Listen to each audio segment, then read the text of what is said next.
I'll tell you when. Okay.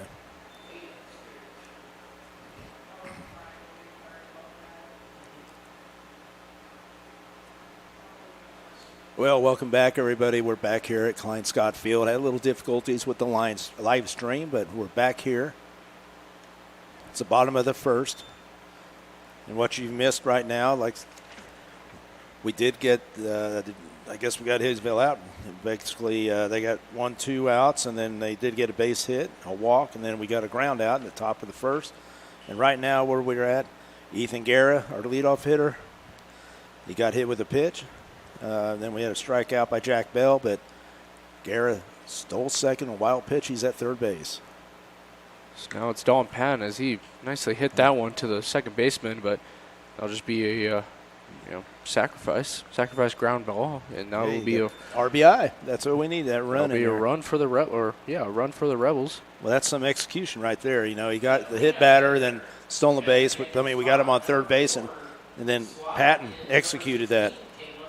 That's what you want. Yep, get that RBI. So now we have Caleb Hill up.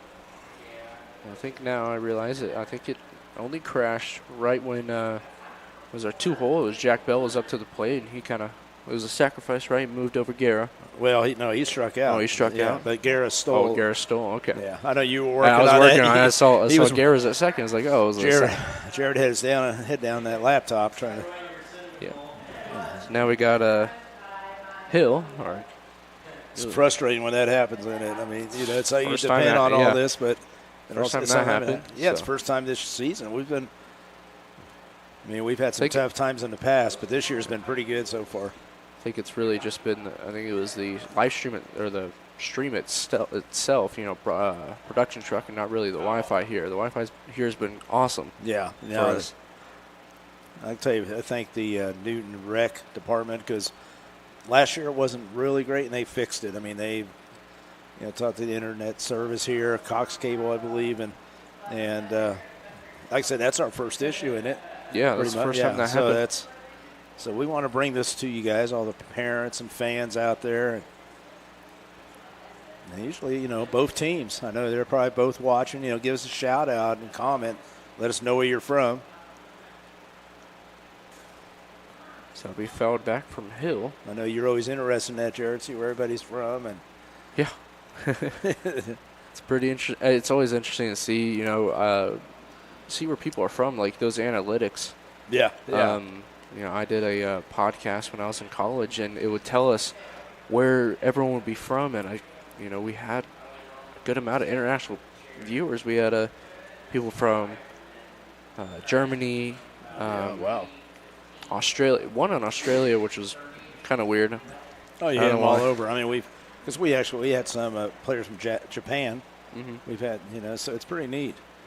And, I mean, that's the thing about baseball, especially these types of leagues where they grab a bunch of other kids from different colleges. You get different cultures and everything mashing. It's always great to see in the live streams. I was going to talk about Hill right now. Hill's battling right here. He's had 2 strikes right off the bat, but he's battling, fouled off you. We've seen him do that quite a bit. 2 outs, slugging Rebels. Hill lay off that one. That's an outs 2-2. Yeah, Hill is hitting .229, 35 at-bats, 6 runs, 8 hits, and 2 RBIs. But he's a pesky hitter. Hill hit that one, just a little pop-up to left field, but it looks like it might be over his head, and it'll be a ground rule double. Ground rule double. Swing with the pitch right there, and that wind just kind of carried it out there, it looked like. Yeah, the left fielder, that was Jaden Hill. He kind of stepped forward to it, so I thought it was, a little too popped up, and that'll be routine, but you start backing up and start running towards it. Well, I couldn't tell if he caught it for a second. Yeah, I thought he might have caught it underhand because he turned his back, but raised his hands up saying it was a double, out of play. So now that's a ground rule double for Jeremy Hill. I don't know, the coach talking to him right near, settling down. It's usually, right now it's only 1-0, but usually you don't have a coach come out and talk to him right there, but see what's going on with what pitches are working, whatever. You don't want to cause any more damage or something right here. From the Haysville side. Yeah. From the Sluggin Rebel side. But now it's going to be pretty, now it's going to be pretty dangerous. Drake Gerard up to the plate. Yep. Gerard took off a couple days, got himself a couple breaks. He was pitching a little, and he pitched the other day. Yeah, he pitched the other day. Pitched amazing. Gerard from Tabor College, 6'2", 210, Midlothian, Texas. So we got some players of our own from Texas there. Gerard. Check swings, kind of lays off that one. That'll be called for ball number 1. Gerard hitting 264, 87 at-bats, 21 runs, 23 hits, 14 RBIs. I think this is Gerard's, he hasn't hit in a while. He pitched the other day, and he took a couple games off. So, this is feeling a little fresh and loose, I bet, for Gerard. Right. So now he's 2-0.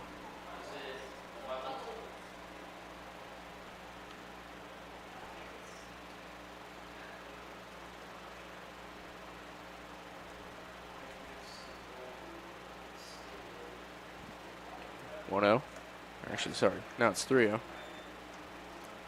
Yeah, he's not far off, but you can tell you just a little high and outside. 3-0 count for Gerard with 2 outs.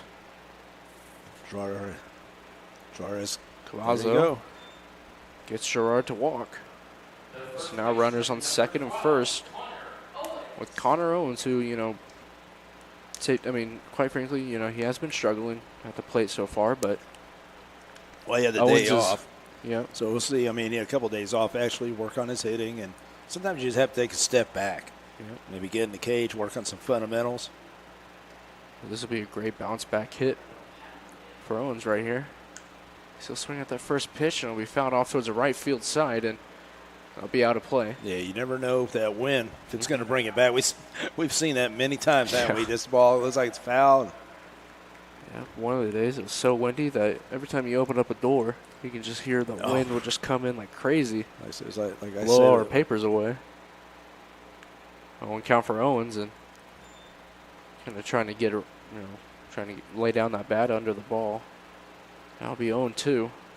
He's got to keep a nice short swing right here.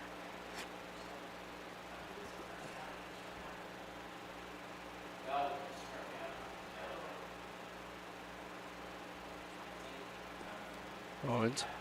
Runners take off, and catcher was just not ready for that one. Double steal.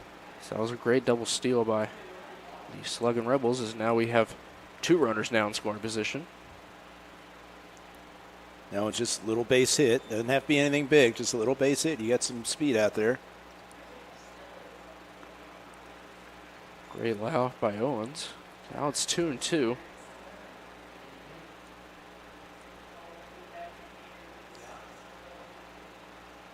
I feel like for Cavazos, he might, attack. See, perfect time to attack right now, especially against Owens. I know that one hit the dirt, and now we got a full count. You have a pretty hot stick behind him, and Easton Elliott. Yeah. Ready to, if Owens can get on base. Get on base. Somehow, some way, now we would have bases loaded for Easton Elliott, who's been he's built up his patience, what I've seen so far. So Owens will just pop that one up to right field, but it'll also be out of play. Just a little behind it. So he's staying alive. That's what we've been talking about, 2-out hitting. Because we definitely, like you were talking about the other night, we had some opportunities. Just couldn't get the big hit. We'll talk about earlier is now we got full count for Owens, and we'll just look down at strike number 3. Now in the inning. With that, we'll bring up the top of the second. Top of the second. He definitely stepped up on that pitch right there. It's a fastball, and it was a little low, but I think it just caught right the knees. Owens put his head down, and he kind of just knew, he probably got me there. Yeah. Now it's still 1-0 in Sluggin Rebels' favor. And with that, we'll take a quick little break, and we'll be right back.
Welcome back to the top of the second. So now we got Matthew Buffington. He's playing catcher today. Buffington hit 345. Do not believe I think this is Buffington's first time at Klein Scott Field, at least. I don't think he played the other day. So I was going to look. Yeah, because he split duties, catching duties with Valdez. So it's a nice piece of bat, but Guerrero just trying to make the play right there. Right there, nice. Great recovery by Guerrero. You know, kind of shielded his face. He had a lot of dirt come up on his face, but made a great play. Great backhand right there. So now we got one out. So now is Max Valdez playing right field today. A big guesser right now, using his defense. Nothing wrong with that, is there? It's like we saw the pitcher with Cheney the other day. They're throwing 110 pitches in 12 innings, or 10 innings. That was a great piece of pitching. I can't remember who his name was, but now big guesser facing a 1-0 count. I was thinking over the summer, we've seen some great, great appearances by pitchers and some great hitting. Home and away, yeah. Yep. So it's going to be strike number 1. 1-1 count for Valdez. But like I always say, I think I'd much rather have a ground ball pitcher than a strikeout pitcher, just because you get the defense more involved. Yeah. They'll be more ready. So that's going to be a little away. And you look at history like Greg Maddox, some of those guys, they weren't big strikeout guys, but they could get it when they needed it or something like that. But they just used their defense and kept the pitch count down. 2-1 count for Valdez. So he was thinking about it, but laid it off, and that's going to be strike number 2. Yeah, Valdez the other day, he was 1 for 4.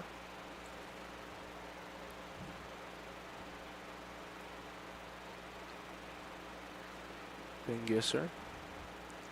2-2.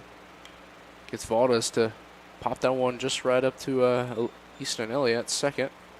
That'll be 2 outs now. The first baseman, number 15, Clay Artho. Now Clay Artho, first baseman today. Yeah, Artho's hitting 274, 73 at-bats, 15 runs, 20 hits, and 5 RBIs.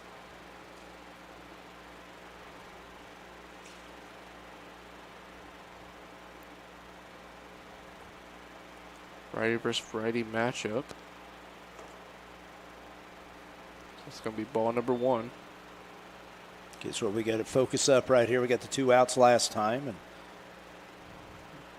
that's the thing I've seen too. You know, we have 2 outs and then we just give up some hits. And, you know, I like to see the stats of how many 2-out runs we've had on defense as Guerrero trying to make the play again. And great reach by Connor Owens to make the play right there and all in the inning. Yeah, and I think Aaron, he's wherever he's going to go to college or Biola University, but you learn how to come around the ball a little more. Don't depend on the backhand. Now with turf field you can depend on it a lot more, but with dirt, I always try to tell our guys come around it so you can get your body if you have time to come around it. Your backhand's usually like your last resort type thing. Yep. But right there he does a good job. Gets through it, gets through the ball, and gets the ball there, and gets the out.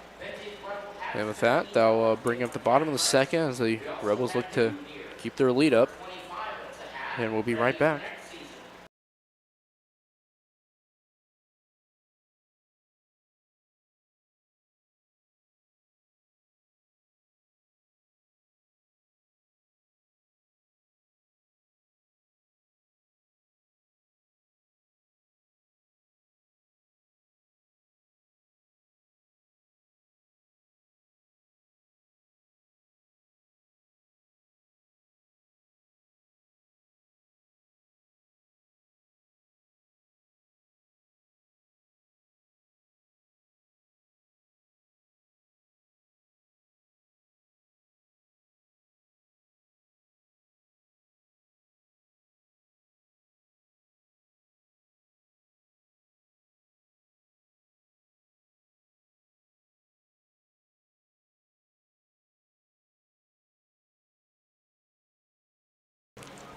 Welcome back to the bottom of the second as Easton Elliott is now to lead off.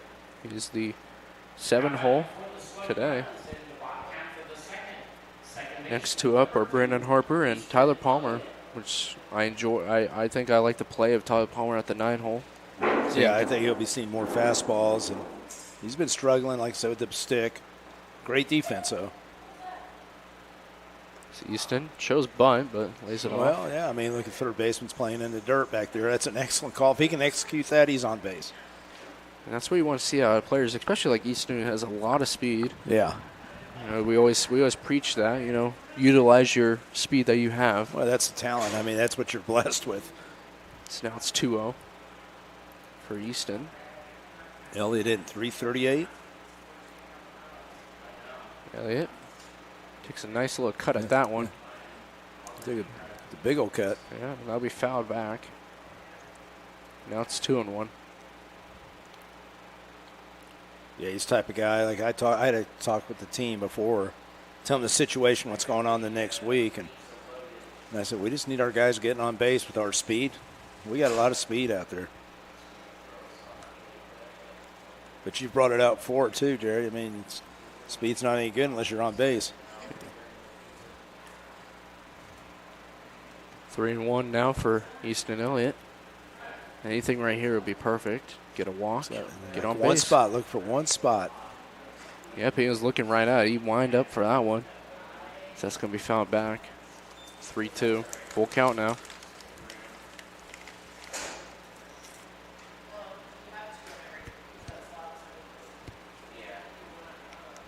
It's like a good crowd out here. I mean, it's been a hot day. We were kind of wondering. There's a good amount of people right below us. I saw. Probably hearing us as Easton draws the walk. Like we said, and it doesn't have to be a hit, doesn't have to be a bunt. Any way you get on base. Oh, yeah. It's great for Easton. But this is what we're talking about, execution, though, right here. Yep, this is twice in a row that we've had the leadoff hitter on first base. The good news was we did score. Yeah. So that was the leadoff did score. Did score. See if we can keep that up. So now it's Brandon Harper. Just played awesome on defense. Harper hitting 214, 42 at-bats, 7 runs, 9 hits. Easton takes off like we always said, and seems like he might have gotten caught, and he did. That was a great, read by. It was a great throw there by Matthew Buffington. And Easton will be thrown out.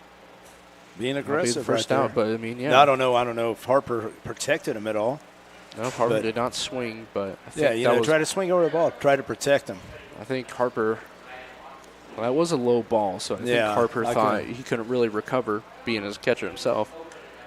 But now Harper will just line drive that one to the shortstop.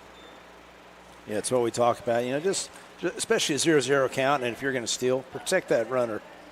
Distract, like you were talking about the other day. Yeah, swing at it, but it was a pretty low ball, so that was just a great recovery. And here's my deal too: if it's going to be a stolen base, get back in the box, get back toward as far as you can towards the catcher, so he has a longer throw. But now with 2 outs, we have Tyler Palmer, the 9 hole. So he looks at strike number 1, the outside. See, I don't mind him laying off that because that's a tough pitch right there. If he hit it, because that's a little ground ball. That's a ground ball. That's a pitcher's ground ball pitch. Let's see if he can repeat it. Palmer gets that one to be popped up right behind us. Palmer, he's one of those guys. Like we saw the triple that he had last week, and Palmer's if he's feeling good that day and he's hitting the ball, he's going to be pretty dangerous at that 9 hole. So now it's 0-2, and Palmer pops that one up towards the right field. First and second baseman both making a run for it, and the first baseman will make a play on that one. Now in the inning for the Sluggin Rebels. I don't think we really could have done anything much different. I think Easton had the right time to go for it. Right. Just got caught that time, yeah, and then we had 2. It was a good throw with everything. Just everything. It was a fastball, kind of went away. Just everything went right. For Haysville right there. Yeah, we get where they got a line drive to the shortstop, and then a pop up foul ball in the inning. But with that, we head to the top of the third, still 1-0 in the Sluggin Rebels' favor, and we'll be right back.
Welcome back to the top of the third. So now we got Caden Brantney, I believe, number 10. Brantney, he's hitting 196, 46 at-bats, 9 hits. So it's going to be a nice strike for Ben Geyser. Ben Geyser's been He's doing a good job. He's doing a good job. I mean, he's not, getting those strikeouts, but it doesn't really matter. He's shutting out the innings. I see right there he fell off again. He's got to just go downhill. And he'll learn that. Believe me, when he goes Wichita State, he's going to learn that. It's going to be a little bit bigger of a mound, too. WSU has a pretty big mound.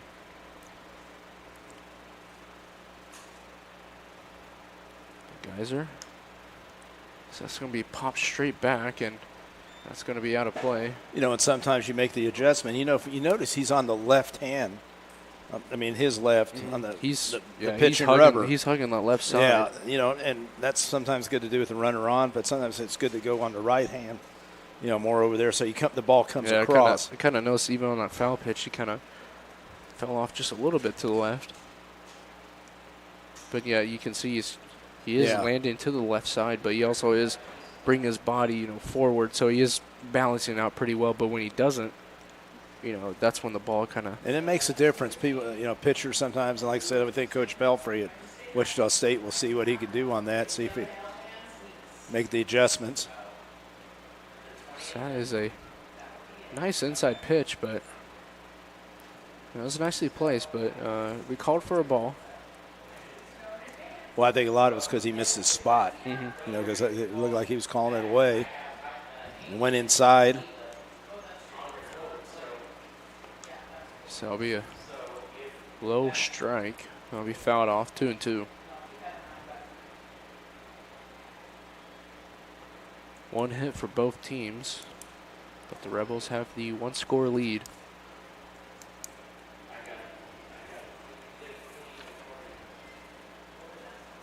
Oh, see, he's falling off. That'll be a hit by pitch. And that's what you don't want to do to the 9-hole, because now you got the top of the lineup up. Yeah. One-run game, and you got pretty dangerous. These guys we've seen them. We saw what top three have been. Even Jarbo, Yeah, they're all Jaden Hill's the 5-hole. This whole lineup's pretty dangerous, especially with the Whitman bottom of the lineup on. But now Bradley. And Whitman likes to pull the ball too, so you got a big hole right there. Whitman up to the plate now. You got a big hole there, right side right there between first and second. Yeah. I don't know if they'd want to cover it up just a little more.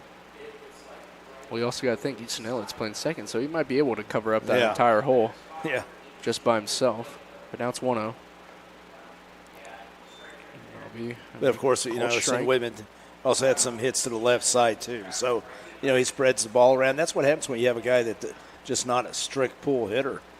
As you see in Major League Baseball, they do these shifts are. Oh, these shifts. Some of the shifts that we've seen, they're crazy. Now it's 1-1. Big Bradney at first. So he almost takes off, and he will because. I think he got a little rattled right there. Yeah, Harper, I think, was thinking just a little too far ahead. He popped up before he even caught the ball. That kind of made him lose the balance on that one. But now it's 1-2. Runner at second.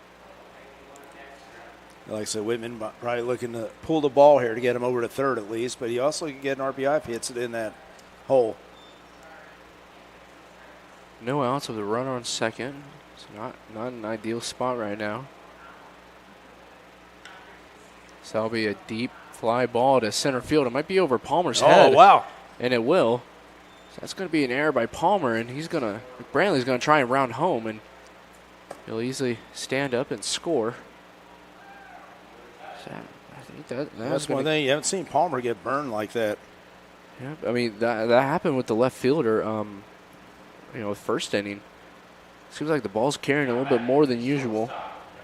Well, you got the wind blowing out, so that's so your first step has to be back with that wind blowing in your face. Those are the two errors, on the left field side. He took a step forward first. That's what Palmer did as well. And it's tough to recover after that. Yeah, and that was a pitch that was right down the middle there for, and like I said, Whitman can hit. So now Tommy Davis with Whitman at second. After that error, and Whitman will hammer that one to left, and I think that one will just hit off the wall, and Whitman's going to round third and try and make it a home. And let's see if Guerra's going to try and make a play here, and nope. No, they're throwing against the wind, so that's a good call by the third base coach. So that'll be another double for Haysville. That'll be 2 hits. Hitter number 28, Austin Watkins.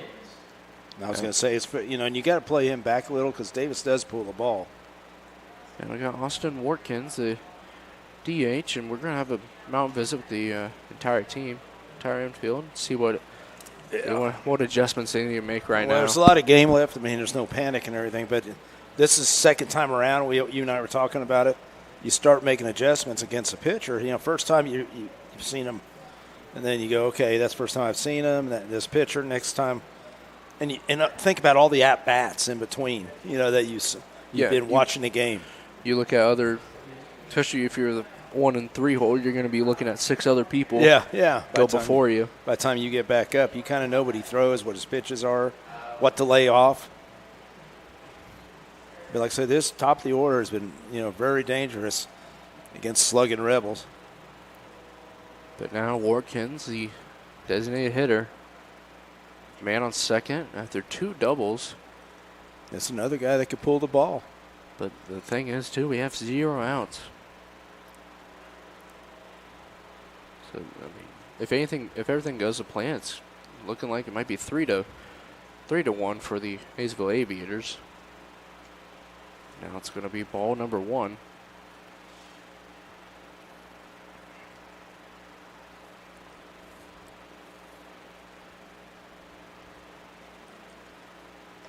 Ben Geiser gets. Oh, he's taking a big cut there, wasn't he? It's Watkins to kind of pull his body on that one, trying to seem like he's trying to get it to go to right field. Yeah, Watkins, he was 1 for 40 of the day, but he also scored twice, base hit and a walk. 1-1 for Watkins.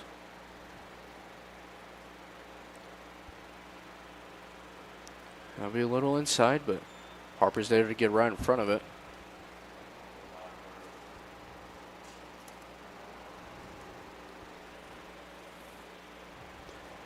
Two and 1 the count for Ben Geiser. Davis at second. Watkins lays off another inside pitch, 3-1. Yeah, this might be, I don't know. Right now, it's just, he's just not having his control right now. He's having some issues. I mean, especially if, like I said, he's kind of hugging that left side. He's going against a lefty hitter, so, I mean, he's closer. There you go. So that's going to be a nice strike.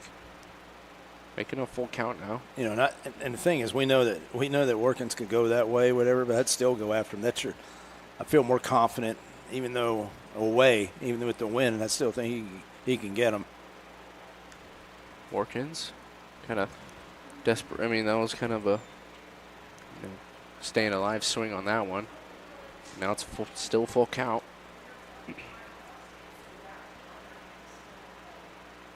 Ben Geiser, ideal spot to get your first strikeout of the day right now. Yeah, definitely. You got to get something that has that knockdown punch.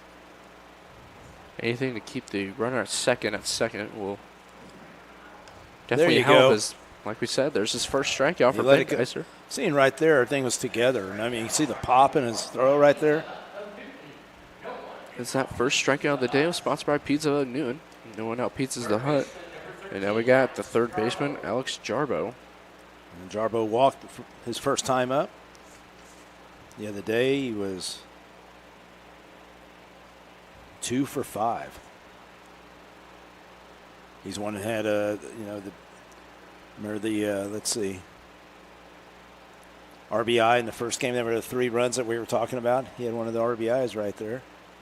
So it's going to be called time from the home plate umpire. I think he was adjusting his mask. But now there's 1 out.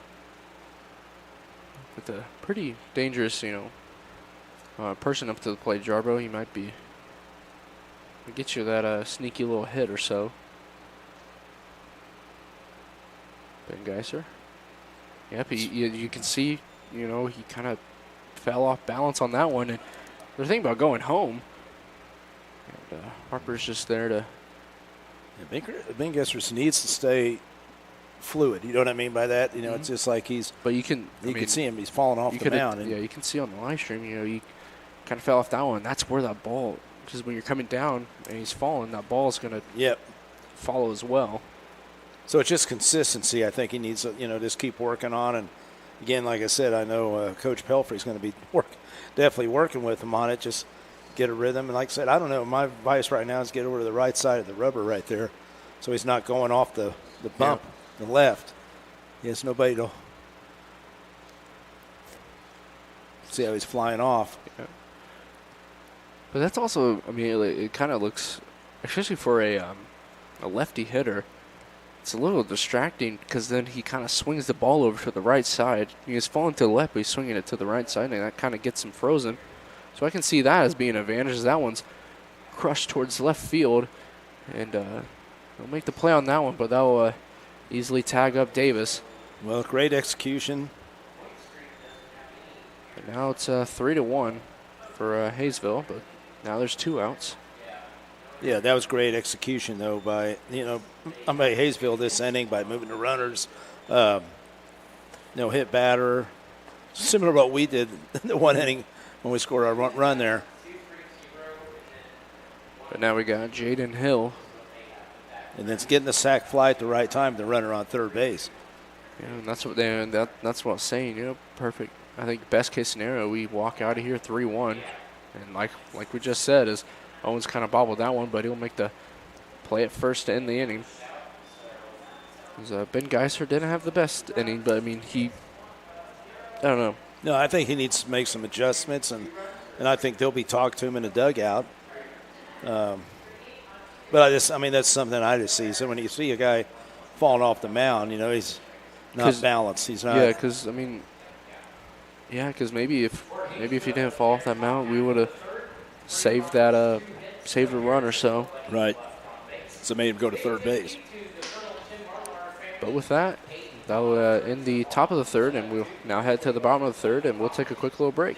We'll be right back.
Welcome back to the bottom of the third.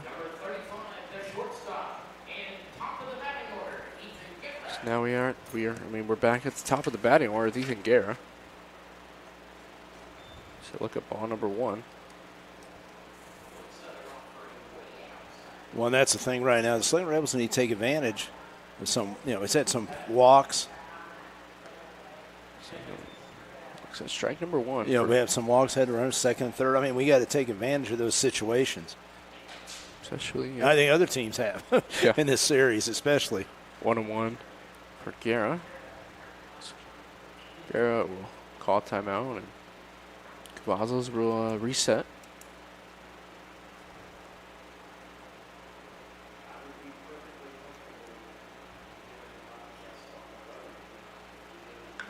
And Nice hit by Guerra. So I think he might be a little too under it. But that'll to be at second base double. Right? Yep, and that'll be a nice stand-up double for Guerra. All right. That's Super Double, sponsored by Midway Motors of Newton, your Chevrolet, GMC, and Buick dealer for every mile of life. Yeah, Scott, he didn't know how far it was going to go. Yeah, that's 3 times right now, both by the left fielder, center fielder, and right fielder now. They just, the ball's just been hit right over them. Well, here we are, like you were talking about, 3 for 3. And leadoff guys, that was the thing that we've been talking about lately. That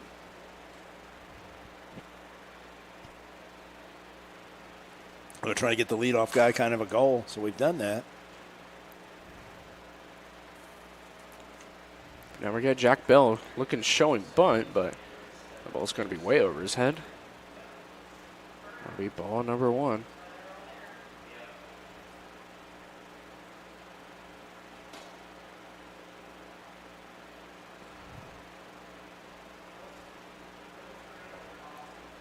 Guerrero with a big lead at second. Jack Bell kind of fouled that one back. That's the thing. Well, go ahead. What were you saying? I was going to say, that's the thing I kind of like about second basemen or runners on second. They kind of toy with the pitcher back there. And because usually you don't really pick them off at second. It's going to be a tough throw. It's tough, yeah, because you make turn over. Around. It happens if you get a big lead. Let's say he gets past where the umpire is there. Guerra. Jack Bell. This one might drop down as it will, and Guerra will advance to third, and that'll be a single for Jack Bell. All right, we got our own. So far, we had 3 hits. And those 2 base hits have all been sponsored by Central National Bank of Newton. Money for life, member FDIC. Patting up, hitting 286.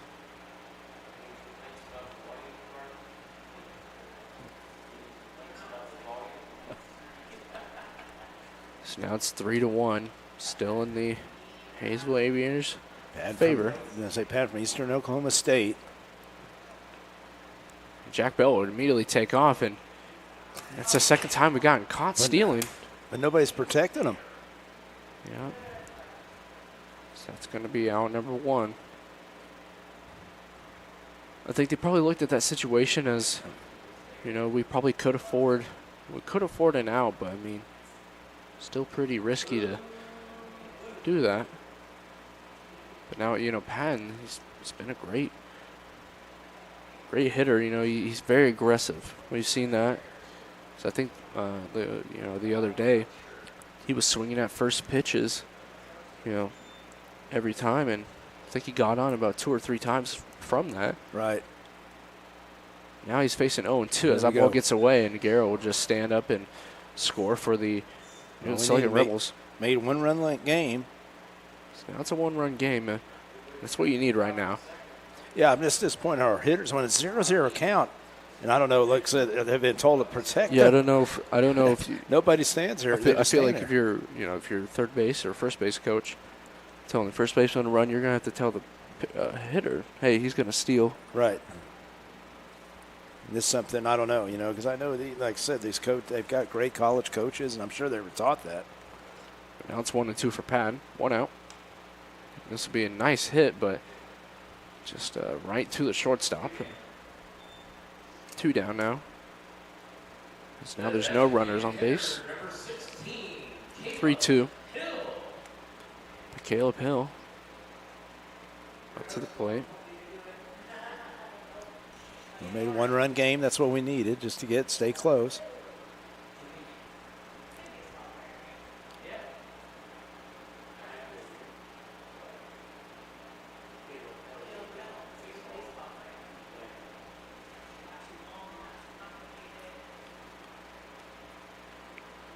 Hill swinging at first pitch, Yeah, Hill had that double in the first inning. But he was stranded out there at third base. After that swinging strike, it's 0-1. He's got Drake Gerard up next. Hill swinging at another one, but a miss. That's the thing. I mean, that's the thing you also hate as a hitter. I think. Obviously, you'd much rather foul off a ball than miss the ball completely. Because when you miss the ball completely, you're doing that full swing. It's right. Wasting some energy. Let's see, he battles though. Well, It's you now got him that time. get him swinging for strike. 3 pitches. Yep. 1, 2, 3 strikeout for Caleb Hill. Now in the inning for the Newton Sluggin Rebels. As we head to the top of the 4th. But Guerra, that's the second time our leadoff has scored, and it's Guerra twice. And it's just that it's like we prevent ourselves from the big inning.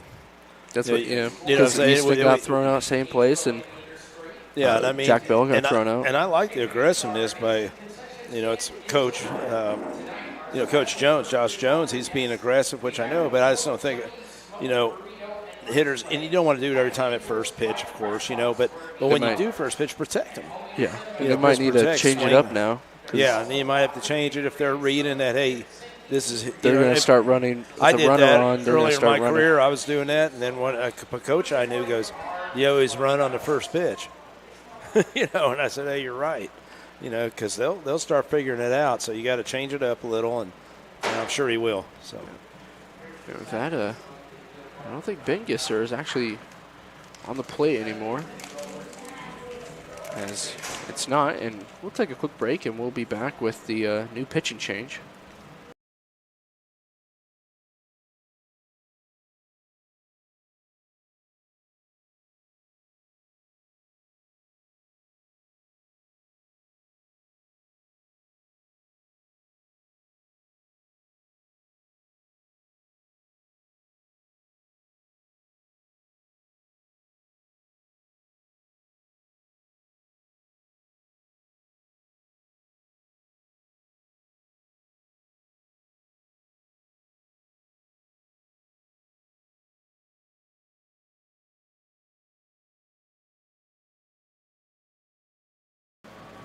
And welcome back to the top of the 4th as we already have a Pizza Up New and pitching change for the Sluggin Rebels. And Maddox Newberry, he's from NOC. Let's see, Max Newberry, NOC Enid, 5'11", 170, Enid, Oklahoma. Staying at home. And he's pitched 5 innings, 6 earned runs, and a 10.8 ERA. So that one's going to be fouled back. I think he had a little, not surgery, but he had some injury that he was shut down this for a while. So we'll get to see what he can do when he comes back. Now he's pitching to Matthew Buffington, who fouled off the first pitch. And Buffington will take a quick time.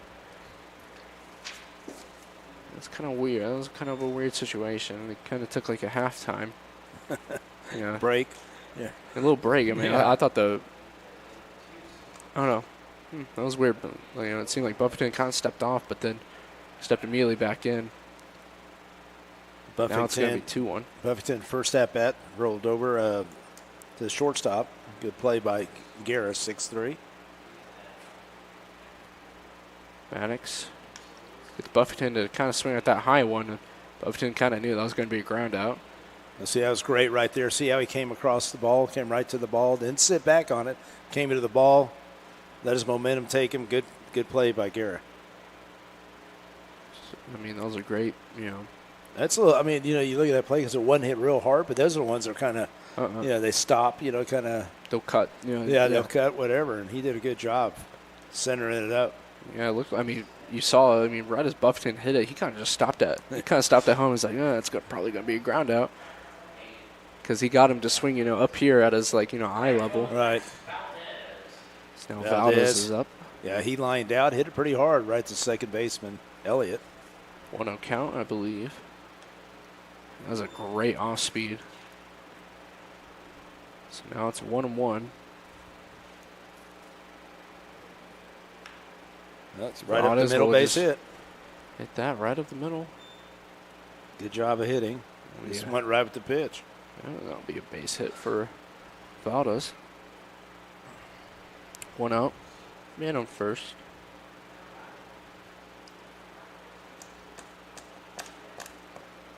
Got Ortho up.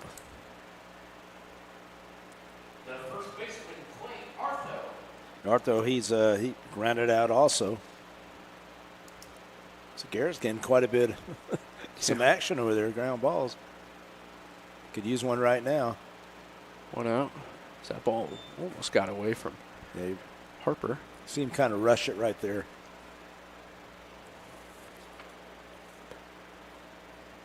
One out. One out.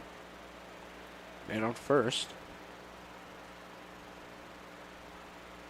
Artho hits that one to Gerard, and that one kind of pops over his head, and that'll be called fair, obviously. It's a tough play right there. And I think that was actually a pretty decent break for Gerard right there. Gerard thought that was going to get hit right by him, but it kind of popped up and stopped right at the third baseline, so no more advanced runners. Yeah. As I believe that might be counted as an error. Yeah, I'm not seeing him. I'm going to check. But we'll figure that out later. Yeah, we'll figure that out.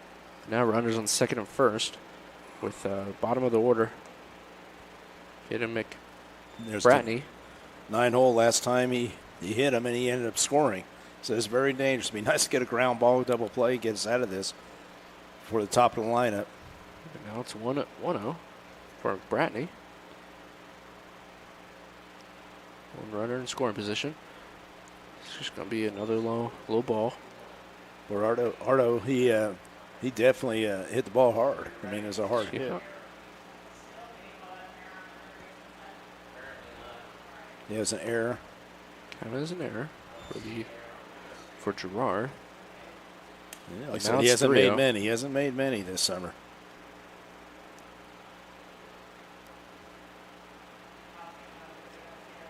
So that's going to be called for a ball 4, and that was a great pitch to lay off. That seemed like it was pretty close, but they thought that was going to be a little too inside.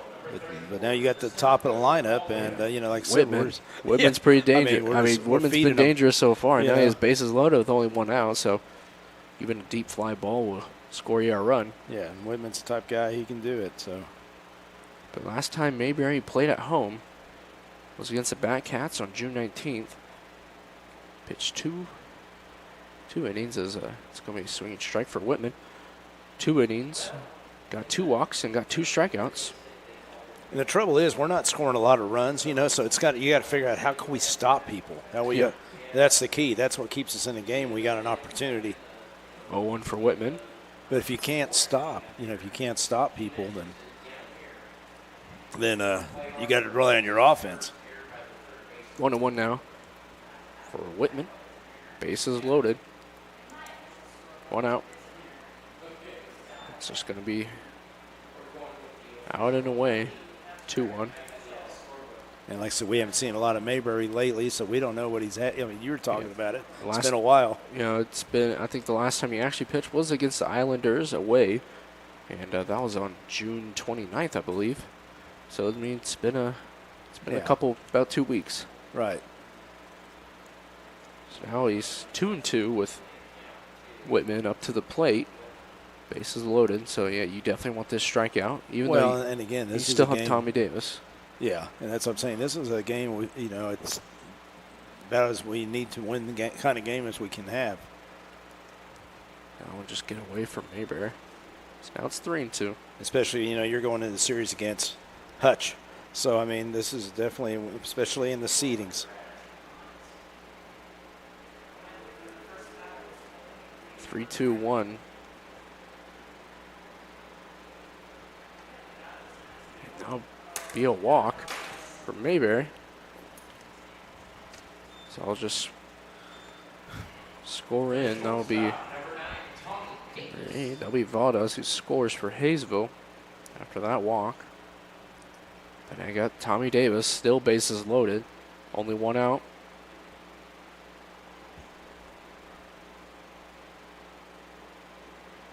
Just not what you want right now.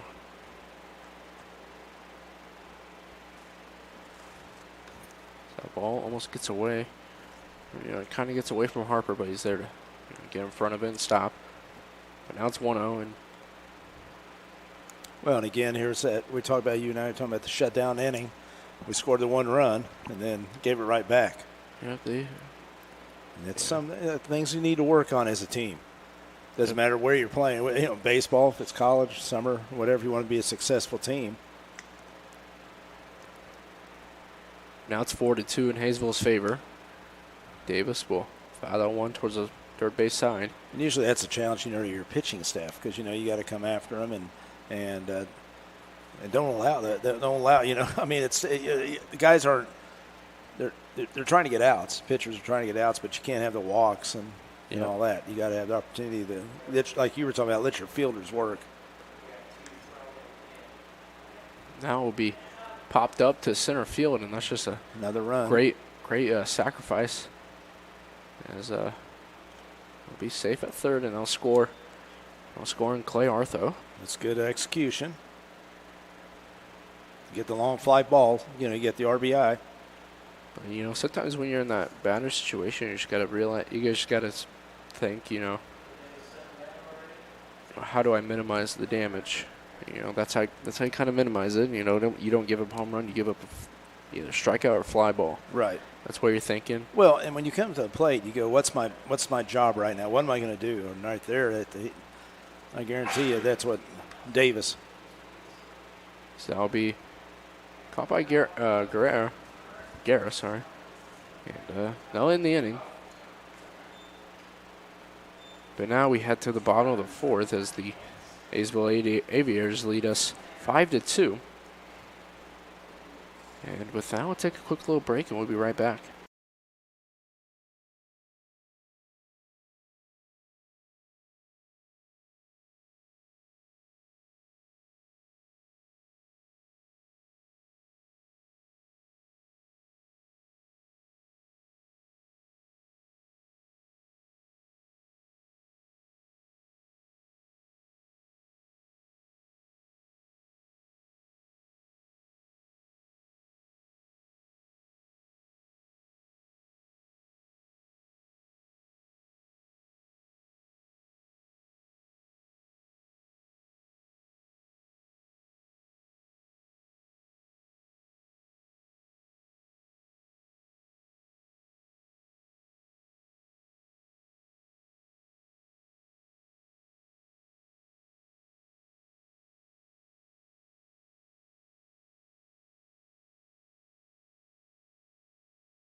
Welcome back to the bottom of the fourth as DJ Cavazos Jr. is still up on the mount for the Haysville Aviators, and now we have Drake Gerard. Well, and if you look at Cavazos, I mean, he's got his confidence going right now. Especially when you have a 3-run lead, Yeah, well, he's just, he's settled down. It's Gerard. Seemed like right there that was a ball probably, and you don't help him out. And that's a pitch, and again, with that pitch, even if you hit it, it's a little ground ball. That's a pitcher's pitch. 0-1. There, Gerard will. There's a better. Get a nice hit, and it'll bounce off the third base glove. Gerard would think about, or is gonna get a stand-up double. There you go. But see, now where was that pitch? Is it middle in? Stack doubles, sponsored by the Great Motors of Newton. That's the thing. I think we had 3 doubles so far, and we only have 2 runs to show for it. Yeah, that's what I'm saying. We're not taking advantage of the situation. I mean, it's not being harsh. I'm just saying, as a good baseball team, you got to be able to execute and take advantage. I think Haysville's taken advantage of us. Some of the things that we've done, and we need to start taking advantage of them right here. Just swing at good strikes. Now we got Easton Elliott, who these past couple games I've been very impressed so far. He has a lot of patience right now. Right. Contrasting at the start of the season, but now I think he's getting a lot better, especially at fielding. I mean, you always want that, so kind of chop at that one. Now it's 1-1. He's hit 1-0. You want a really good pitch to hit. And he might like that away, or something like that. But that's what he wanted to go away. If you can go for that big hole right there, you score an RBI. If you can get a ground ball. 1-1. Actually, sorry, that's not Elliott. No, that's not Elliott. That's Connor Owens. Yeah, My Connor bad. Owens is up. I thought you were just talking about Elliott. I was talking. I was talking about Elliott. I thought he was up to the plate. But he's been pretty consistent lately. Yep, and now we got Owens. Sorry, 1 and 2. So Owens will kind of hit that one towards right field, and that'll be caught by the right fielder. But Got him over. That's great. It's a sacrifice. He got him over. That's the thing. And now he's basically telling Elliott, hey, like we always say, pass it along. Yeah. And we talked about that. But he got him over. That's why I told him, if you're going to make an out, move a runner. Do something. Don't just, a strikeout's the worst thing. I mean, you and I can strike out. I mean, it's just one of those deals that, go ahead, because these guys are good hitters. Just got to believe themselves. Just keep it short. Don't try to do too much. So now we have Elliott. I was kind of confused. I thought Elliott was like a switch hitter. Nope, Elliott is the left-handed batter. Wouldn't surprise me. He probably could. Now Elliott's job. Okay, now his job. Look, the infield's playing back.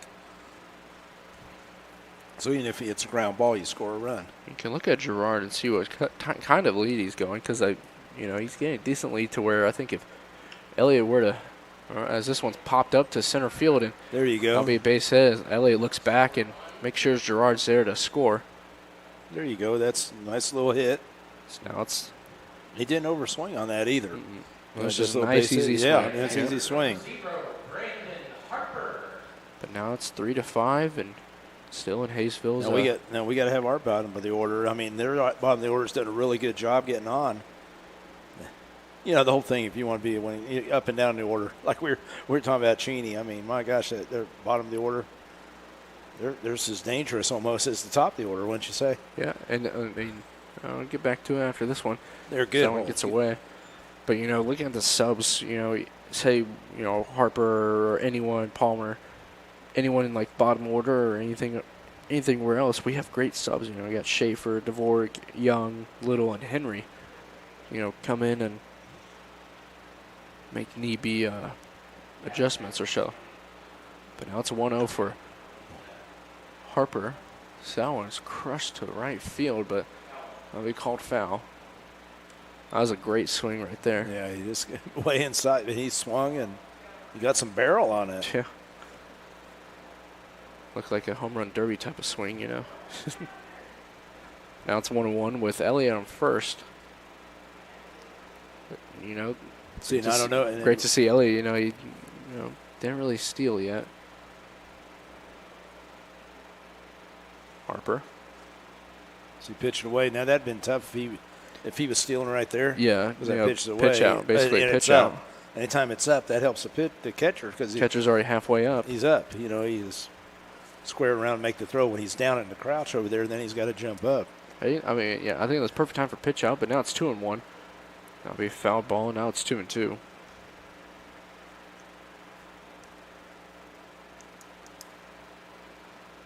So now we were kind of seeing what Easton, Harper, and third base coaches, thinking right now when it's 2-2. How do you advance? So Harper will just pop that one up to center field, and that'll be caught. Now there's 2 outs.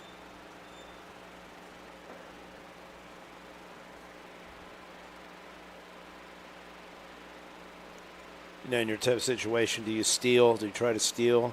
And then they throw him out. Then, you got Palmer leaning up. So, it's a situation where you see, and then, hopefully Palmer gets a good pitch. Like I said, he has a potential. Just, he could use I could see him being a gap-to-gap hitter. Yeah. He's got to use the field. That's what I like to see out, especially a 9-hole. You want to see at least a base hit, because now you got the top of the order coming up. As that will just, and that's what Palmer needed. Yeah. That hard swing. Kind of looked like messed up the pitcher. Yeah, the swing isn't real bad or anything. It's just his timing. Just having trouble with the timing of it. I don't know if he's seeing the ball real well. But with that, hard cut at it. The ball got away from the catcher, and that got Elliott to advance. And the thing is, you're picking it up right out of the pitcher's hand. You got to make sure you pick it up, and you don't want to make your swing too late. So he'll look at strike number 2.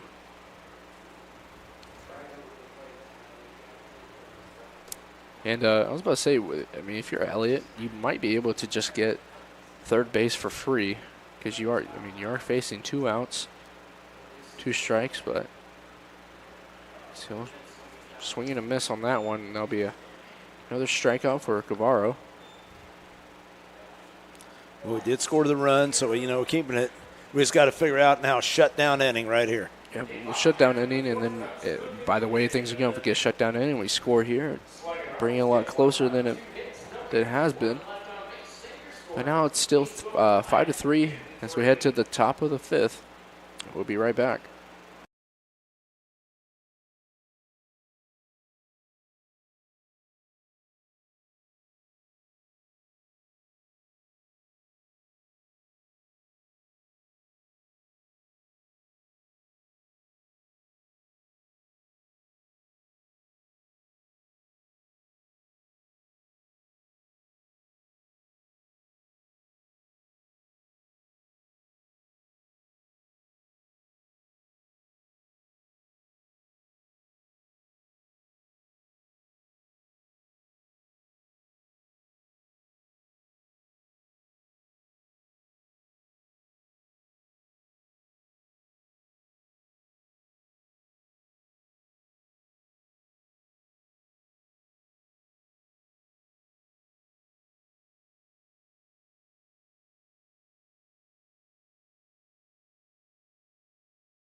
Welcome back to the top of the 5th as we got Alex Jarbo, the third baseman, out to the plate. Looks at strike number 1 for Mayberry.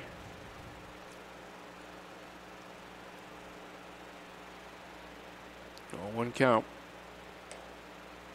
I'll lay off that one.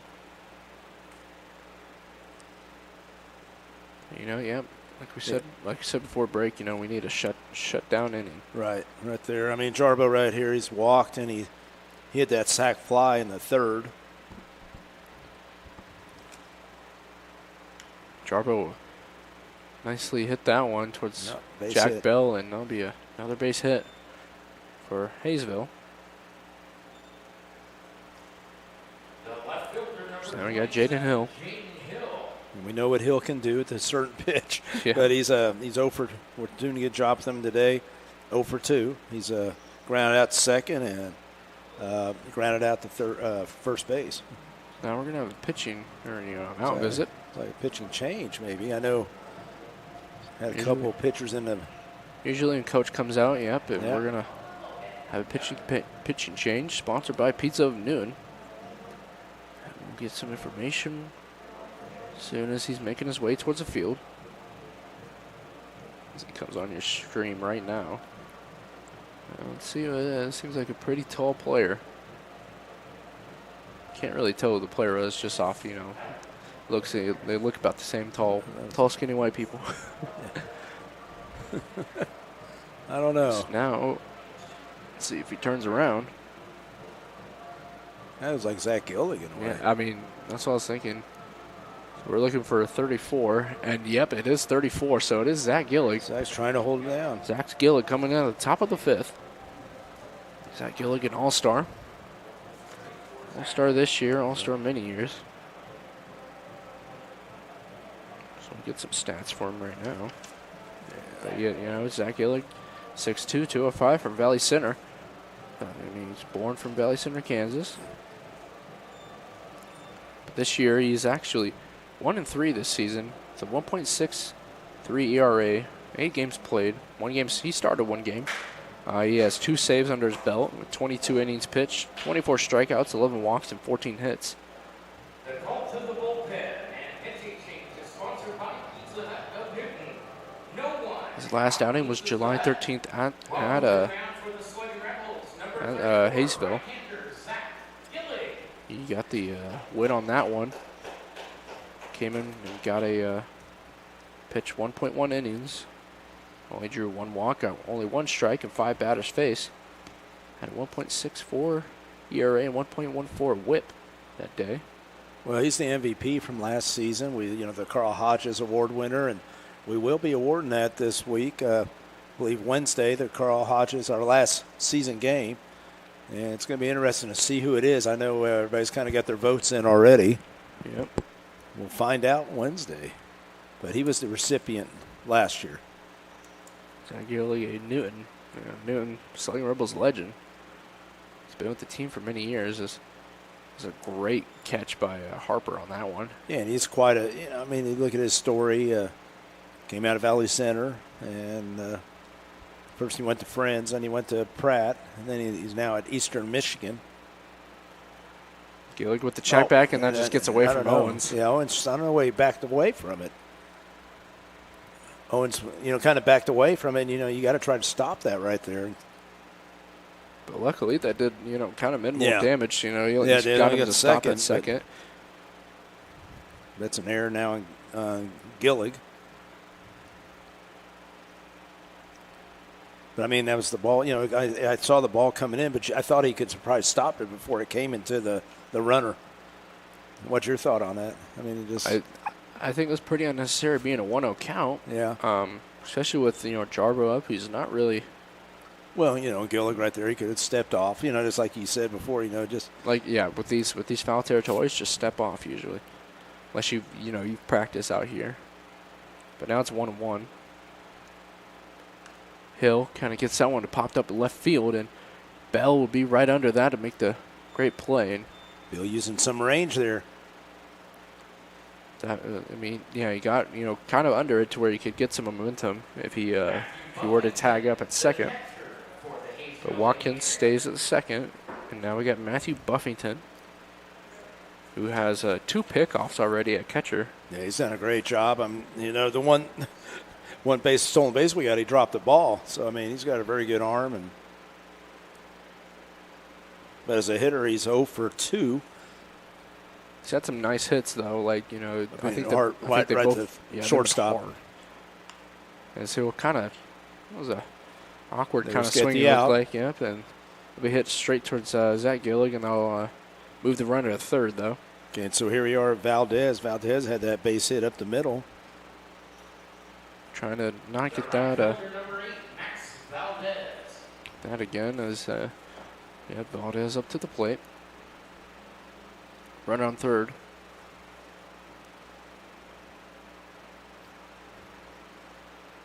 If you get out of this, then you could say Gillig did his job getting us out of this jam. Yep, and it'll be our shutdown inning that we needed. Yep. Both teams have been scoring each inning. It's just they've scored more than us. Each inning that's going to be another hit up the middle. Base hit. They said just went up the middle. That's what he did first time. As we spoke a little too soon, as now Hayes leads 6-3. Run on first, 2 outs. Well, and again, what you brought up, the throw to first base. Yeah, if he didn't throw it, it might have been that third. Probably double play too with So how you look at it, but that's just how it's been for we're for Sluggin Rebels.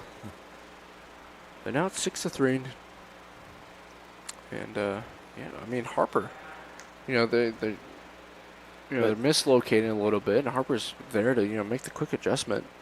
Some of these pass balls that could have been easy scores. Well, it seems like the games that we played against Haysville, it's like we've been chasing most of the time.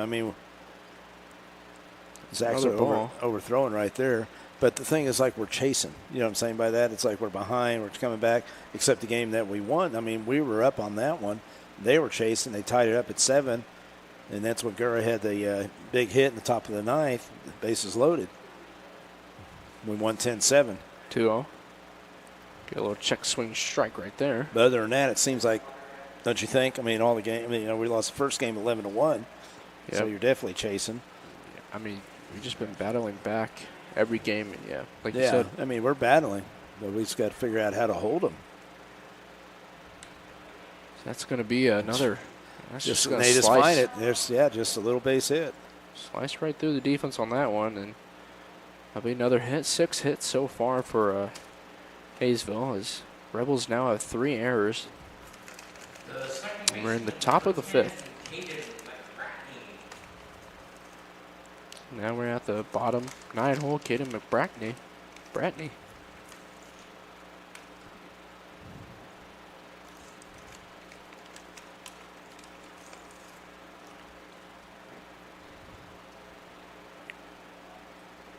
Bradley in 9-hole, but he's done a good job getting on.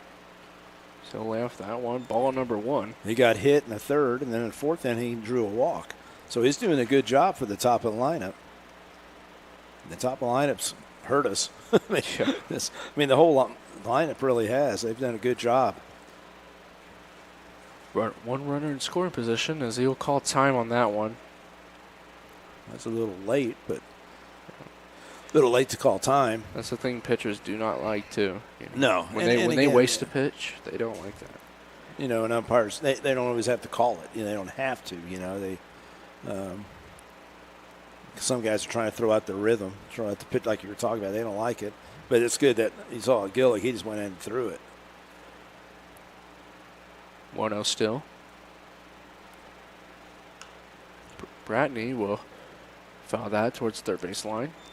I can see now we're starting to hug the third base line after we had that one. I think it was the first hit of the last game for Haysville. It was a cut right through the third base line. And that kind of started their 3-run inning right there. So, hey, we need to tell everybody about we're going to be there at Hutch. Yep. Monday. When does that start? The Hutch series? Monday. Monday would be our first home game, right? Let's see. Or is that going to be first game of the series? We can double check the. Yeah, we'll have to double check Tuesday and. Yeah, but Tuesday and Thursday, I believe it will be in Hutch. Yeah, but we'll be here. Yep, we will. We'll broadcast the games for the away games, because we are familiar with Hutch's field and everything. So that's going to be hit by pitch by Gillig. So now bases are loaded with the top of the order. This is the second time this happened so far. Yeah, this is right now he gets the top of the lineup.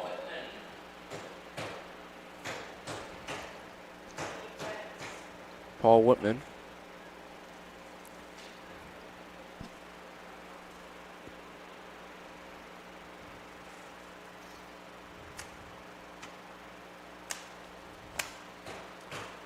This is just not the best so far for the Rebels. They're not showing their best ball right now. We talked about that before the game. I said, are we playing the best ball? No. I said, we still play a lot better, right? Yeah. Well, right now we're not stepping up. We need to. That's going to be strike number 1. I mean, I know people don't probably think, man, this guy's really, I'm the general manager, and I expect that we're going to be, I expect us to win. I expect us to be successful. That's why, because I got a lot of belief in the players that we have. And strike number 2. So, I mean, if he gets strikeout right here, we'll minimize damage. They only scored 1 run. Right. If we can get out of that, I mean, but you also have Whitman up, who's been Whitman's pretty good so far. Had the double. So he's going to just chop that one up to Garrett. Makes a smart play at second. Yeah, it was tough. Kind of a kind of swing, but it worked for us. Yeah, because now we've head to the bottom of the 5th as Haysville now leads 6-3. And we'll take a quick break.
Welcome back to the bottom of the fifth, as now we have the top of the order, Ethan Guerra leading off. And every time Guerra's led off so far, we have scored. Yeah, he scored 2 of the 3 runs right there. Got on with being hit with a pitch, and then he got on with a double. So the count's now 1-1 after that foul ball. Okay, we're looking at the schedule, and the first game is going to be a home game. It's going to be Monday, the 18th, and then we're going to be right back 4 days in a row. Right, 4 days. Monday, Tuesday, Wednesday, Thursday. Then we have the tournament. So League tournament. It's going to be a pretty busy couple weeks, you know. And this game is real important because we're looking at see, where we're going to place in seeding. Well, place in seeding where if we get in our tournament, we get to host. And when we get to host, that means more live streams. That's right. So now that's 1 and 2 now for Guerra. Well, I just think you'd rather play in your home field, and especially this massive home field advantage. Instead of having to travel, go somewhere else. It could be Derby. Guerra would just kind of get that softly laid down to the third baseman, and will make the easy ground out, as that's going to be a rare out for Guerra. But now we got Jack Bell. But you don't know where it's going to be. It could be Haysville. It could be Derby. Yeah, we might have to face Haysville again because we are so even, record-wise. I think. But like I said, I think if I was a player, I'd rather stay here and play, and especially they live around here. A lot of them do. Jack Bell up to the plate. I think the battle for first and second, of course, between Hutch and it depends on what we do with Hutch. Yeah, but I think Hutch and Cheney are, definitely 1 and 2. They got 1 and 2. Yeah, right there, and then we're all batting 3, 4, 5, whatever. And I think Kingman's kind of behind, but so you're right. I mean, it's all up there. Great Bend. Great Bend might be 3. So it's kind of so you're going 4 or 5. Yep, because now it's a 3-0 count for Jack Bell. 1 out. And they'll just walk him. So that's going to be 4 straight balls, like we always said. It's good job. Good job. Jack didn't swing at some bad ones, and just need runners on right now. Like we always said, when a pitcher just throws 4 straight balls, now you got Don Patton up, who's been very aggressive so far, but, like we always said, when he throws 4 straight balls, you want to just keep on looking at his pitches until he throws a strike at you. Yeah, take a strike here. Make them earn it. It's just because pitchers, sometimes they just lose it. 1 out. Patton will swing a first pitch. That worked for him, didn't it? Yeah, because Jack Bell with that speed is going to round and make it a third. Yeah, you don't see that too much. 3-0, 4-0, and then swing at it. But it worked for Dalton Patton. And now we got Caleb Hill, our designated hitter. Now Caleb right here, they do have some activity in the bullpen. Of course, we can't see with the tree branches, but we can see some legs. You see some legs out there. So anyway, right now, Caleb just needs to get a good pitch. We just got to keep cutting down this deficit. Yeah, certainly so. 1 out. So that's going that hit him. That's going to hit by a pitch by Hill. Yeah, so I don't know. I'm going to see if they're going to have somebody come in, see the coach or. I don't see it. Oh, no, never mind. That was just a player. Yep. Oh, nope. There we go. Now we have someone walking out. Seems like it's going to be a player. Or no, that's a coach. Sorry. Yep, we're going to get a pitching change for. I don't know if we'll be able to see Ramirez again. He's been in a couple games, but he's pitched a couple days ago. So Ramirez did very well for us, or for Haysville. But here's the situation right now. This is what we have to do. Been in a situation. You got 1 out. So we got bases loaded. That's going to be Calvin Jensen, number 30. He's uncommitted, it says. So he's coming out of high school, it seems like. Calvin Jensen. Get some stats on Calvin Jensen. The call to the bullpen for the Haysville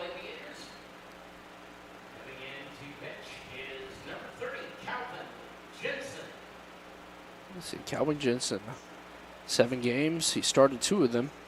21 innings pitched, 33 hits, 27 runs, 15 earned runs, 14 walks, 13 strikeouts, 1 win, 2 losses, and he's given up 2 doubles. He has a 6.43 ERA. So yeah, he's pitched some innings. Yeah, so he's got some innings under his belt, but you know, if you're looking at those stats as the Sluggin Rebels, you kind of, you know, it's not the best stats right now, but well, this you can take advantage of it. Take advantage and, you know, step up again. This what I tell you, just get a good pitch to hit. Don't help him. You got bases loaded. And you never know what the pitcher has. I mean, right now, if he's got his A game or whatever, you don't know when he comes out of the bullpen. But you have an opportunity to find out right here. And Drake Gerard, you know, we've seen, like I said, we saw him early in the season. We were pretty impressed with his hitting. And it didn't seem like he was trying to do too much. You know, he was just attacking the ball real well.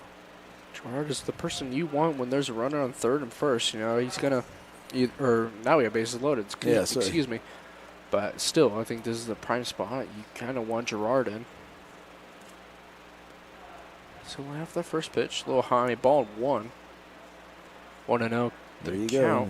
Yeah, don't help him.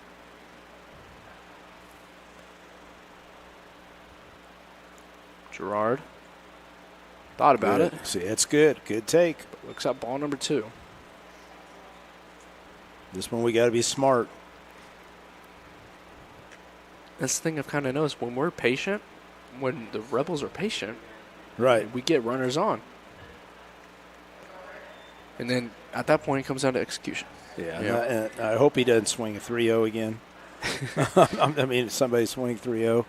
That's the thing that's going to start make Carr pull his hair off. He swings this one, grounds to a double play. Okay. But he'll watch now. It. Okay, so it's 3-1. So now be ready. But he might throw a ball too. You know, that's a run. That's all we're trying to get is some runs. Yeah, Gerard can afford to watch one more pitch. Let's see what happens. He's not going to do that. He's going to collapse. Pop up. And it's going to be, oh, man, not deep, far but enough. There's going to be. But let's see. Yeah, they're just going to give it the run right there. Yeah, I mean, realizing Jack Bell is actually at third, I think he's going to score no matter what. And right there, I think, you know, Gerard, he kind of was off his front foot. It wasn't like, you know, it's a 3-1. You want that one pitch where you could just drive the ball. Yeah. But he got it back far enough. Even with the momentum you have from I think that was, let me double check. That was the center field. So, yeah, that was Whitman. Yeah, I was kind of surprised he didn't throw it, you know. But it's like you said, you knew he had some speed. There, so Connor Owens check swings that one. And now Connor's got to step up here now. He's going to call that one a ball. Ooh. Yeah, Connor's 0 for 2 at a strikeout. Just take that ball to the right side. 1-0 count. After a check swing, runners on second and first. 2 outs. Owens kind of fell back on that one. It looked like I'll be caught by the second baseman. Now in the inning for the Sluggin Rebels. So now the scoreboard looks like this. It'll be Haysville up 6-4. Haysville has 6 hits. So do the Rebels, but the Rebels also have 3 errors. Yeah. And with that, that's yeah. I mean, we're just going to take a quick break as we head to the top of the 6th.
Welcome back to the top of the 6th.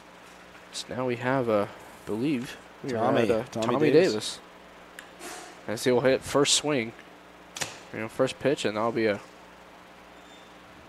stand-up single. Davis leads off with the single, followed by designated hitter number 28, Austin Yeah, Workins. that's his second hit of the game.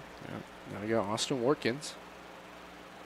I'm saying these guys, these first 3-4 batters right here, they attack the ball real well, especially if it's in the strike zone. That's why we always say we don't want, McBratney or even Artho. Well, the guys, bottom lineup, but they've scored 3 runs down there. Yeah, that's what I'm saying. You don't want them. three- Don't want them on the base because they're gonna, Whitman and Davis and all them. As this one's gonna be beautiful bunt towards the third baseline, and Gerard's just gonna bobble that one. That's gonna be an error on Gerard. 4 errors I've counted so far. Well, and a great job by. That's the bunt we're looking for. Yeah, that's what we're trying. times. That's what. Yeah. That's what you're looking for. You look for our guys to do that too, and the guy comes in and he saw, hey, you could bunt here, and because it's really thick grass here, and he did a great job, got a base hit out of it. So now it's Alex Jarboe. 1 runner in scoring position. No outs. Just that it seems like Sluggin Rebels every inning. I mean, we just had a lot of runners. They've had a lot of runners on. Jarboe will pop this one up to the right field, and I'm thinking this might be in play, and it will. They're going to call it fair. So that's just, I don't know. I think they thought that was going to be foul, and right fielder on that one. That was Dalton Patton on that one. Patton kind of looked up thinking it was going to be foul, and then realized it might be fair, and it did drop fair. Yes, that's going to score. It's going to score for the Haysville Aviators. I might have to count that as another error. No, I don't know. I don't know. It looked like, it fell right there, and it looked like, Patton just kind of got lazy on that one, thinking it was just going to be foul. But even on every foul ball, run towards it. You never know. Yeah. Well, it's the mental error sometimes you think, and I don't know. It's like I couldn't tell because I had the pole right there. Yeah, but I think what I did see was Patton just kind of stopped for a second, even a split second, and thinking that's going to be foul. And then I think he probably heard from someone that's going to be fair. Probably their side of the dugout. Yeah, and they're down there right there by. He's close to the Haysville dugout. Yeah, I mean, a lot of the reactions kind of, even from the base runners, thinking it might be. I mean, they were creeping up, thinking it might be foul, and then it drops fair, and they're able to advance the runners to third and second and score a run off that.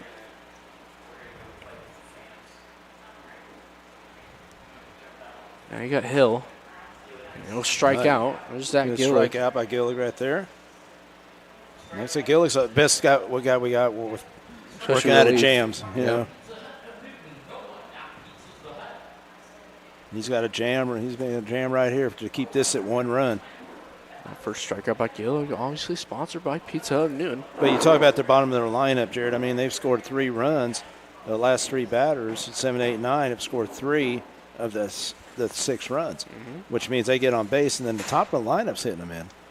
That's doing a what good I job. said earlier. You don't want them on base because Whitman, Davis, and Workins can easily, get pop-ups and sacrifices to just plainly score them. And if they're on base, it's even worse. Now it's a 0-1 count for Buffington. That's one thing we always talked about. You want to dominate that bottom part of the lineup because, usually the better hitters are at the top. So, you don't want to give them guys on base. I mean, just like you said, that I think that's a lot of the reason why those Rebels have been struggling, because you can't get over that one hump, right? In that batting lineup, because when the bottom of the order starts hitting, because like we always said earlier in the season, Jack Bell was at the 9 hole at one point. Yeah, and when he would get on base, Garrow would be there to hit him in or do anything else. But now it's just been, we've been kind of struggling at that bottom of the order. That's why we haven't really been scoring too many runs. So now it's 1-2. It's a big pitch here for Gillig.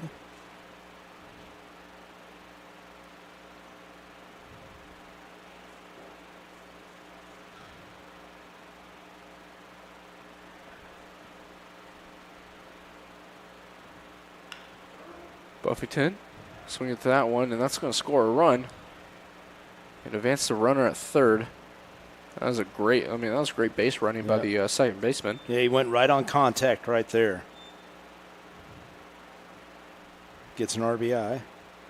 But yeah, he went right on contact. That's what you do sometimes, especially when you look at the third baseman's playing back a little. He wasn't playing up. If he was playing maybe a more up or something, even up or something like that, but he's playing back, so you got more time to go. It was right. He ran right as Gerard, started fielding it and started throwing it. So great base running right there. But now it's 8-4, Haysville's favor.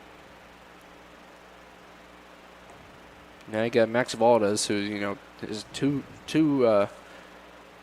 back-to-back hits have been just straight up the middle. He's 2 for 3, right up the middle, easy base hits, doesn't overswing. You don't want this here, as there's a runner on third, and he's just going to crush that one towards left field, and that's going to be caught by Jack Bell. That one seemed like it might have left. He hit it hard. It sounded great off the bat. But Jack Bell will make the play right there, and we'll head to the bottom of the 6th. As now Haysville scored 2 runs that inning, making it 8-4. And I think I have 5 errors so far for the Rebels, so it's not looking too good right now. But with that, we'll take a quick little break, and we'll be right back.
Welcome back to the bottom of the 6th.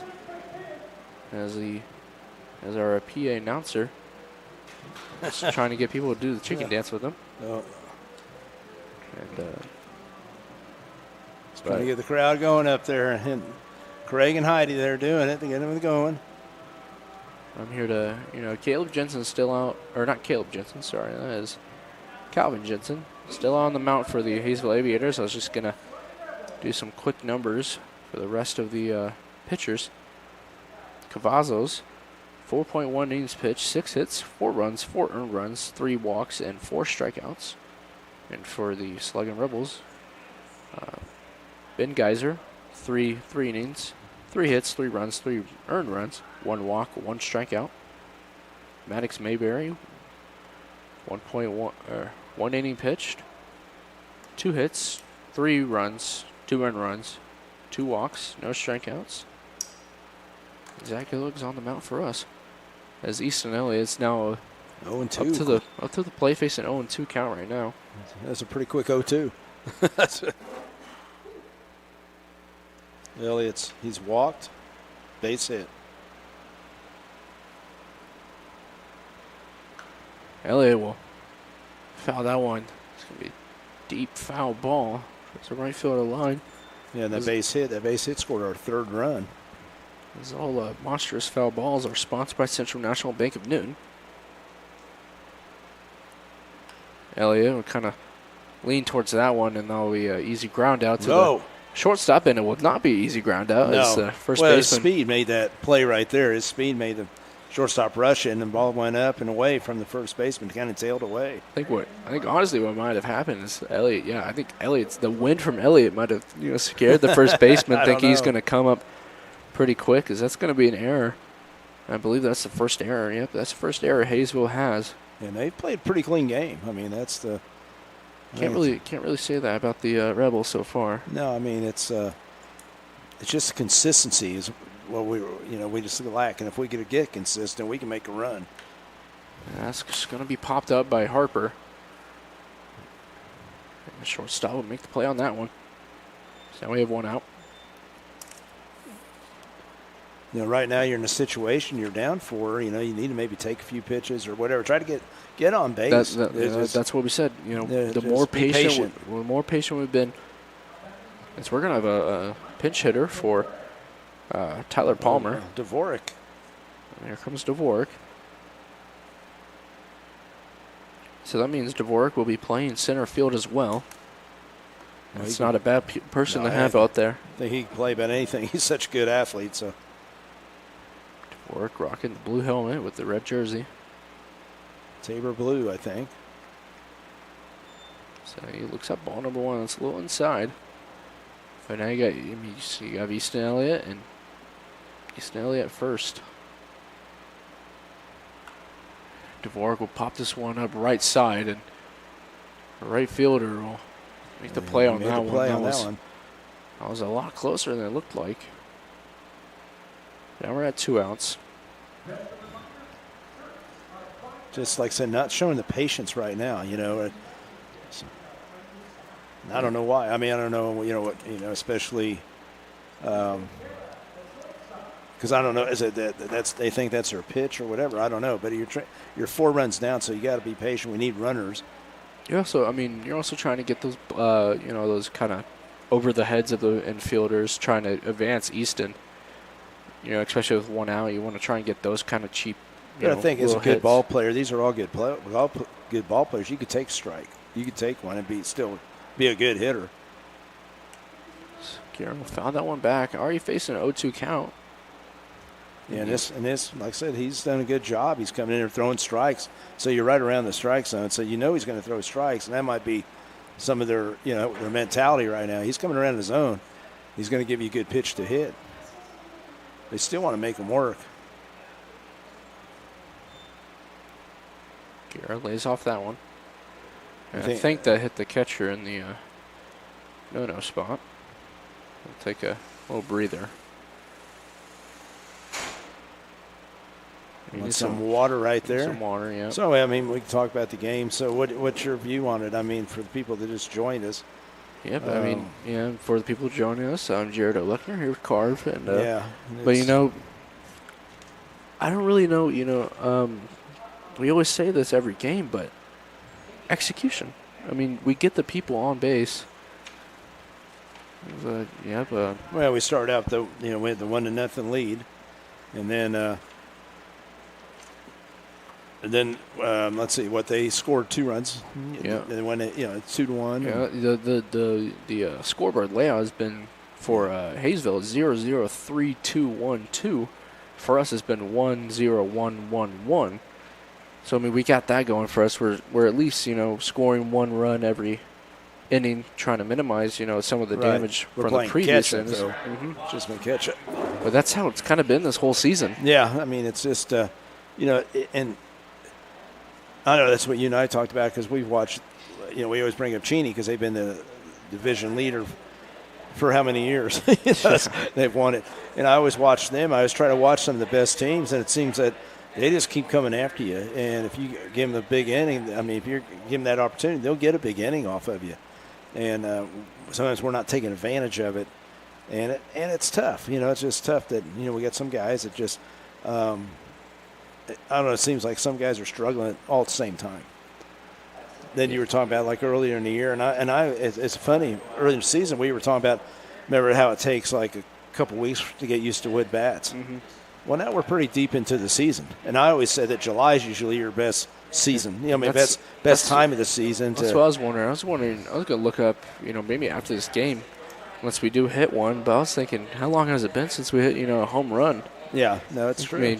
I haven't been to any of the away games. I haven't really, gone in depth in that number as Guerra will hit that one to the second baseman and that'll end the inning. But now we head to the top of the 7th. But we'll get back to it after this quick break.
Welcome back to the top of the 7th.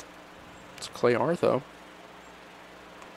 It's up to the plate, but continuing our conversation earlier, we were looking up the stats, and as a team, we've only hit, like we said, 14 home runs, and I think 1 or 2 of them have been from players that that aren't even on the team anymore. Or hurt. I mean, Lanning's hurt. Yeah, and then Sorensen left. So I mean, it's been a while. I mean, like that's what I keep on telling us. I think our problem might be just leaving runners on base and not executing on offense. Right. Because we can't have a perfect. We're not going to have a perfect pitching staff. They're going to let up a couple runs, but that's where your offense is going to have to come in, because you can't fully blame everything on pitching. I don't think we don't really give up that many home runs. No. So, but this is a game where it's one of those where, I kind of challenged the hitters and the players, and I said, this is like a World Series game. You guys got to come after us because we need to win this game for, like you were talking about, the seeding, and it's some urgency. And I know the guys are out there trying. I mean, and I hope the people. Yeah, we're not questioning the effort and all that. It's just, we're just looking at it because if you look at it, Haysville's been struggling. I mean, they've had some, they've been coming on probably the last 2 or 3 weeks, and they're playing some of their best ball. So check swing that one, and they'll be close ball. And the thing that you and I were talking about is where our hitters should be at this point, because now you're used to the wood bats. You've seen plenty. Yeah, it seemed like we're kind of hot off the bats at the start, even though we're still, like you said, we're getting used to them. With Guerra, back-to-back grand slams. That one's going to be fielded right by Guerra, and that's just going to be an overthrow. And Artho is going to advance to second. I was just about to say, Guerra gets another assist, but no, it's going to be another error. Yeah, I have an unofficial count of 6. And that's the 8. The 8 hole gets on second base, and now you got, here we go again. We haven't been able to stop them.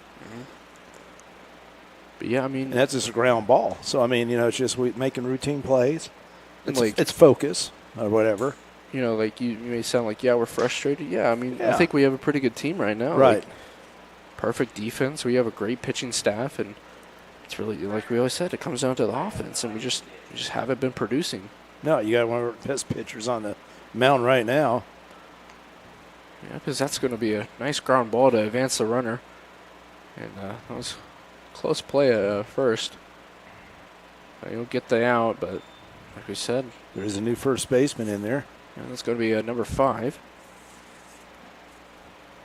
We'll get that. Didn't see that one, so we'll figure out what that is. It must be a new player. Let's see, they set it up there. Now you got the runner on third at the top of the lineup. So it's a good sack bunt. See, we don't even have a number 5 on the point streak. It's one of our new players here. So yeah, we have a new player coming in. So going to be strike number 1. We have Schaefer, Dvorak. It's not Dvorak. Oh, it's Jack Little, I think. Yeah, Jack Little. Yeah, he's number 5. That's what I remember. But yeah, I mean, but it's just that I don't want people at home thinking, hey, these guys are all negative and all that. We're just telling them because we believe in this team, and we think that we're one of the best teams in this league, but we're just not playing like it right now. That was a great pitch by Gill again, swinging strike. Boy, that's some movement, isn't it? On Whitman, yep. Like I said, this is a tough out right here. This second time, let's see. Yeah, this be. Yeah, so he's faced Whitman.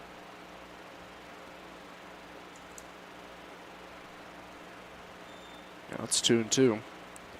But it's like every inning, it's been a challenge because they've had runners on. The Aviators have had runners on, and we're trying to figure out how to stop them. And you were talking about, they have the 3-2-1-2.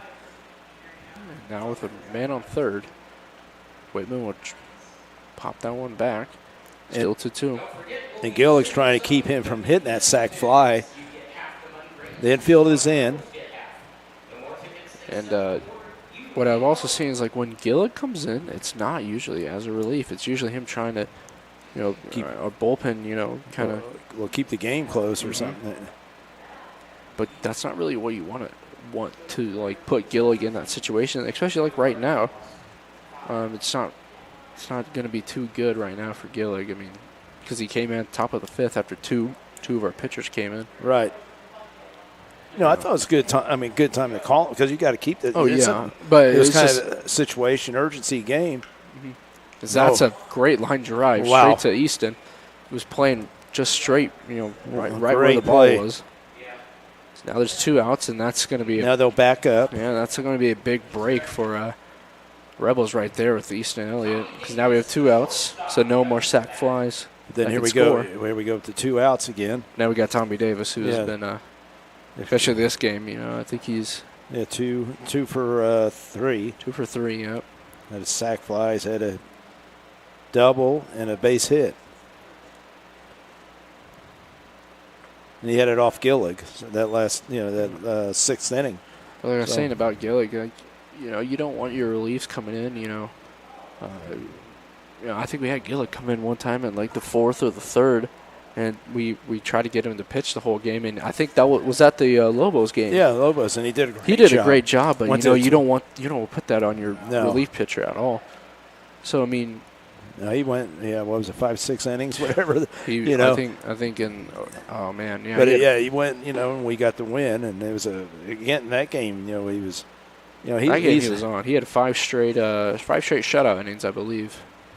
So that's going to be a ground ball to Guerra as he takes his time and make the play right there, and in the inning right there, as we head to the bottom of the 7th, your score still 8-4.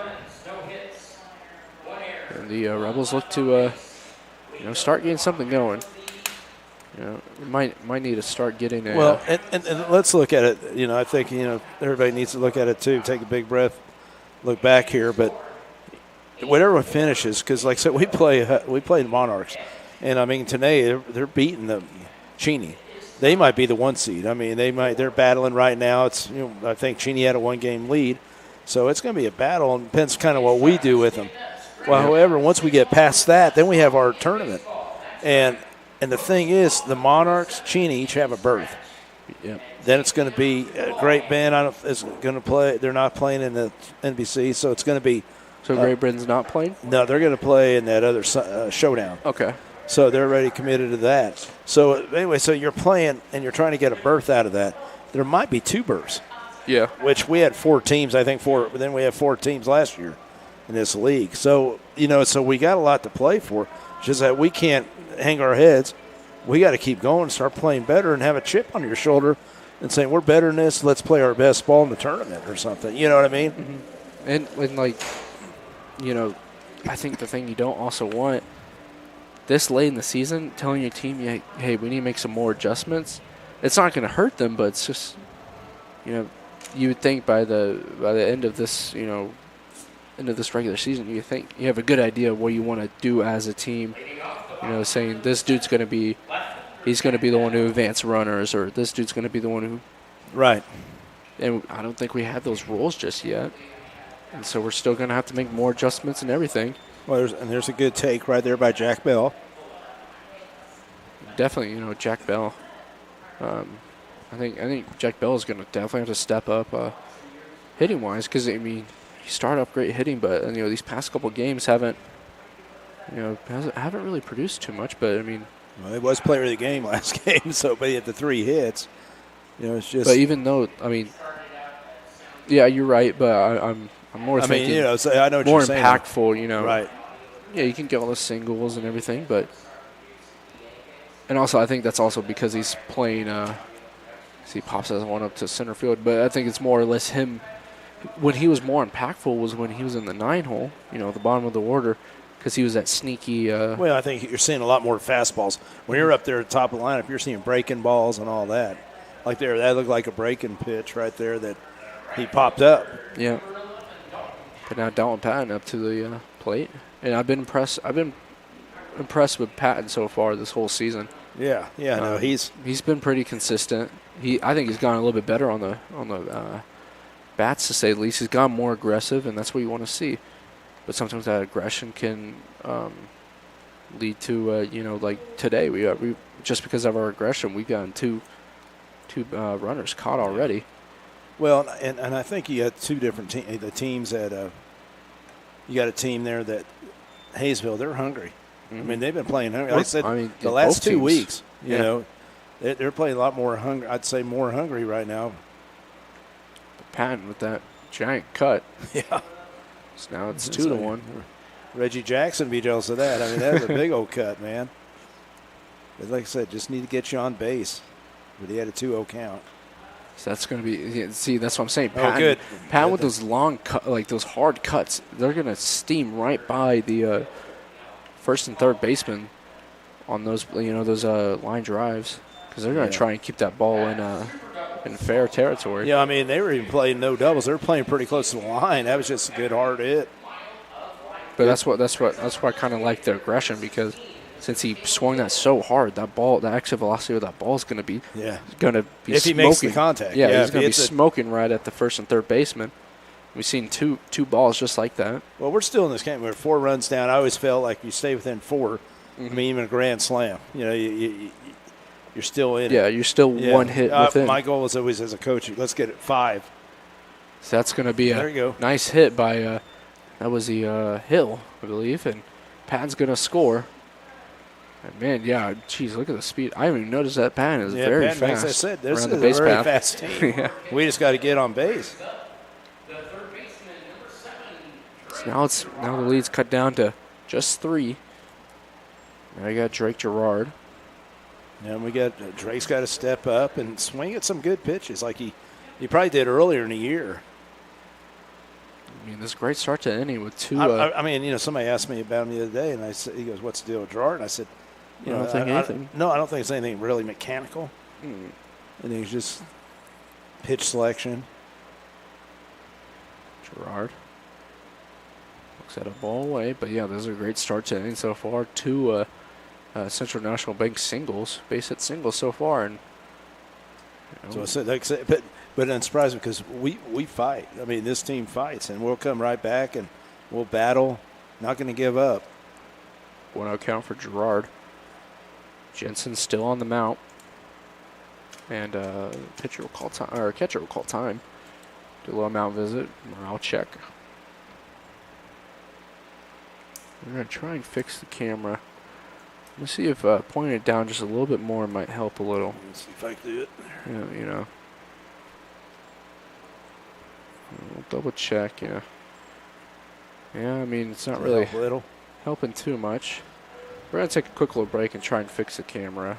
See if I can get anything, because, I know how it doesn't look too great, especially when the lights come out, but we'll take a quick little break. We'll actually have Carva still commentate as I'll fix it. I can do that, I guess.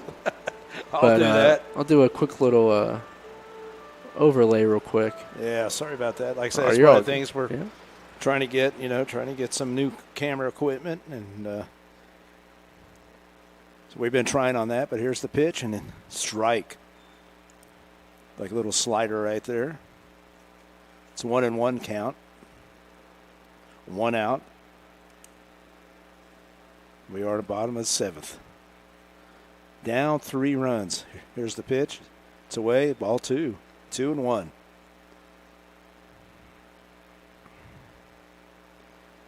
You can see it's a little better, but that's one thing. We were talking about. People ask about what we need. Is that we definitely need a camera. So yeah, and we'll see how this looks. I mean, it's tough to we are using a webcam, so we can't really use too much focus as we want to. But I mean, Gerard with the 2-2 count. But we're working on it. Big at bat here. Bottom of the 7th.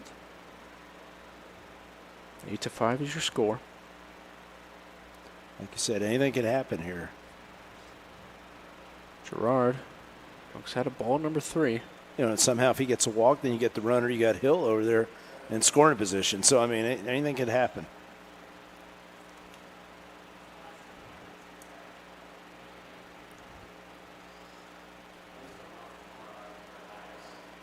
Gerard struck out, but stolen base. Yeah. That was a great decision by Hill. Well, we have a runner scoring position, and okay, we have. And we have Connor Owens. No, it was Connor Owens. Oh, sorry, Jack Little, I believe. Yep. Number 5.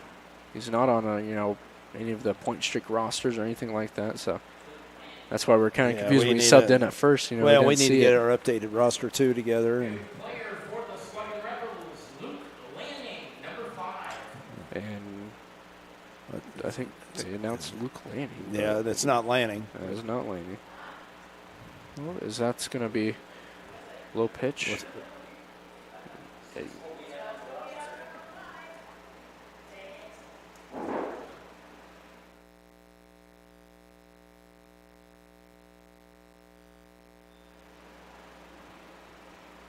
It's the 1-0 count.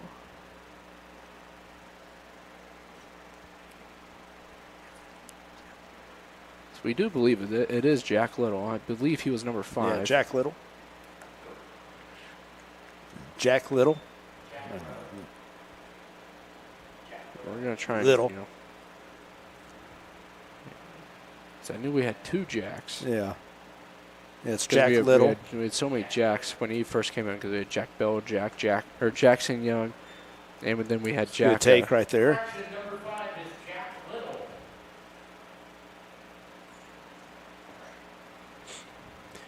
So now it's a 2-1 count.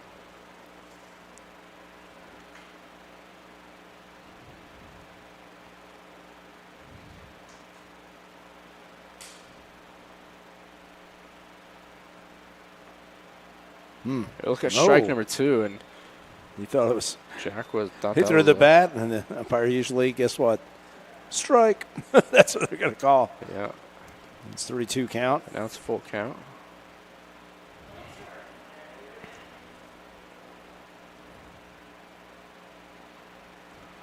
See what happens right here.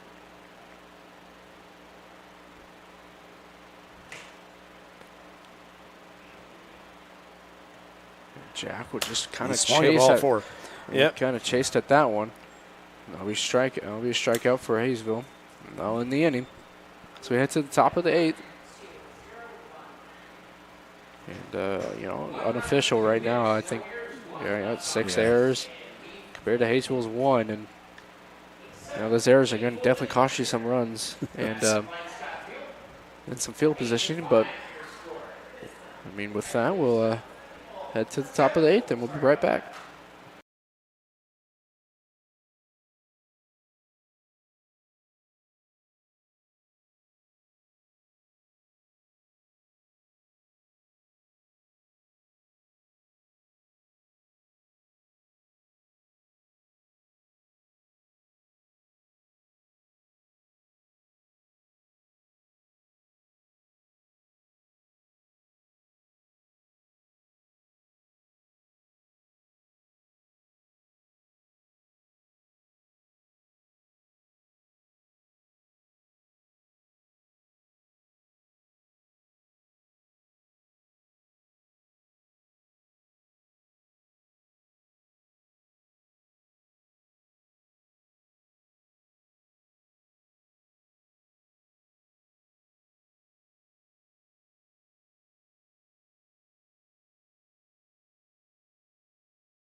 Welcome back to the top of the 8th.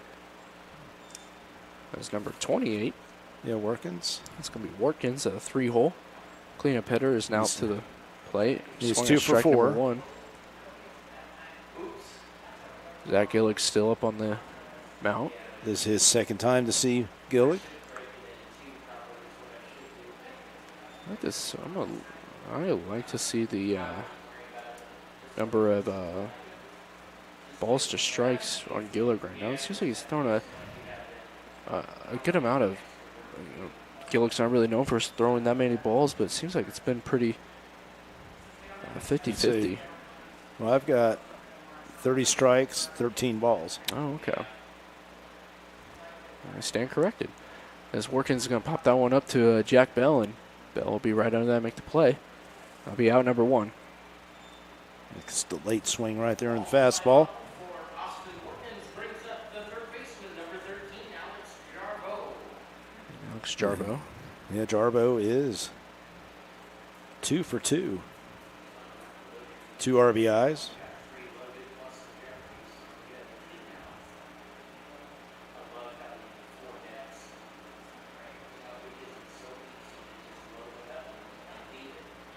He got a base hit off Gillig in the 6th inning, so it's his 2nd time. That was a nice breaking ball by Gillig for strike number 1. 1 out. Jarbo would pop up to center field, and Dvorak is just not there to get the play on that one. Yeah, I didn't know if that ball just fell in. Yeah, I thought he might have a shot at it. He might have had a shot at diving at it, but I think at the same time Dvorak did not want to dive or anything. Risk anything. So, I mean, stopped him at first.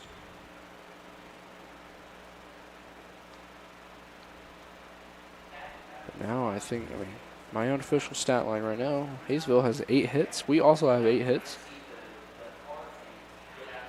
We are down by 3. Hill's up.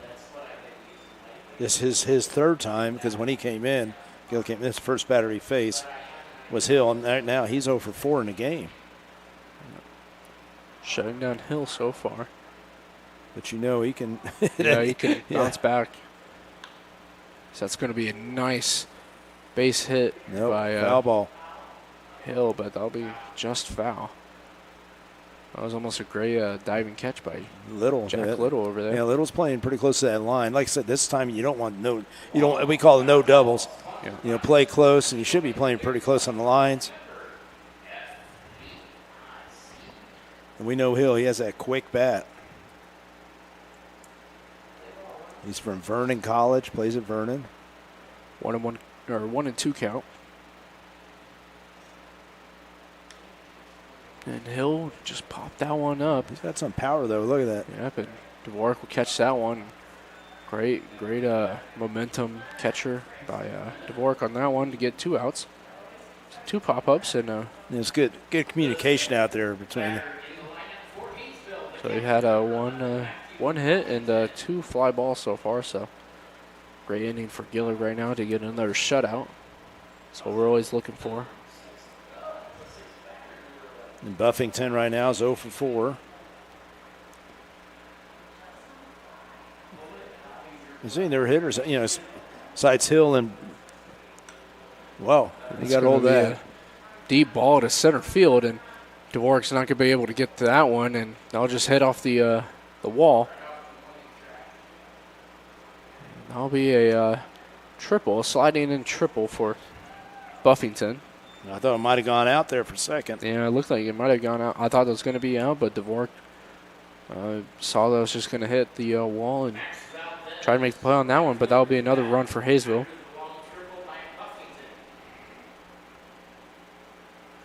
Now, and that's another thing that we've kind of brought up, the 2 outs. The 2-out runs that we've given up, Just that's the thing you look at as a coach. I mean, we try to, especially in college, we try to break it down and said, what do we do well? What don't we do well? What do we need to fix? Because you can fix everything pretty much to a certain extent. It's going to be another inside pitch. Now it's 2-0. And I don't know if like right there was the pitch or whatever, right there you get 2 outs. We're battling. 2-0. But there's nobody better on the mound too. Gillig. So I don't know, but obviously he makes a mistake, but they're good hitters and they take advantage of a mistake, and that's what good hitters do. It wasn't on that play, but some of the 2 outs that we had that's going to be another strike. Some of the 2-out runs that we've had, it's more or less,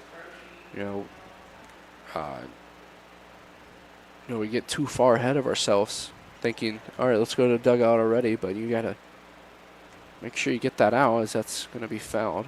Next, right now, you want too great of a pitch, especially against Valdez, who's been getting those hits towards center field. Right.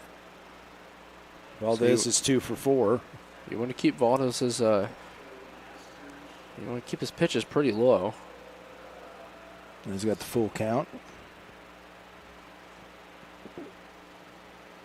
No, but that whole thing about it, as I were talking about, and I know people are going, hey, these guys are pretty, depressing or something like that. But it's just that, right now, we won the player best ball. Mm-hmm. And I mean, we believe in these guys, obviously. Yeah. When Carr first called me, he's like, hey, we got a new roster. Yeah, it's going to be. Got everything. It's going to be a completely different team than last we won. year. Yeah, and it is. And, we have the guy in the mound right now is the only returning guy from the whole last year's roster. And so they've done a great job with them. It's just right now we're just trying to figure out what we can do to finish strong. Valdez drew that walk right there, but now we have Clay Artho. And that's in the coach in me, too. I'm trying to think, what can we figure out? What can we do? It's going to be fouled back towards the right field, towards the parking lots. And like I said, and we're talking about the kids, it's not lack of effort. And now it's 0-2 for Artho as Valdez did draw a walk, so runners on first and third.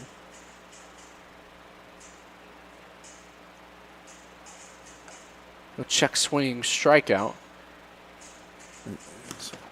It's the out. Yeah, that's gonna struck out. Yeah, it's gonna be a strikeout. So another strikeout by Gillig, sponsored by Pizza of Noon. And now we head to the bottom of the 8th. Now we're down 9-5. And with that, we'll take a quick break and we'll be right back.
Welcome back to the bottom of the 8th as we have a new pitcher for the Haysville Aviators, and it was let me see, it was Mason Davenport. He's from Kansas City, Kansas Community College.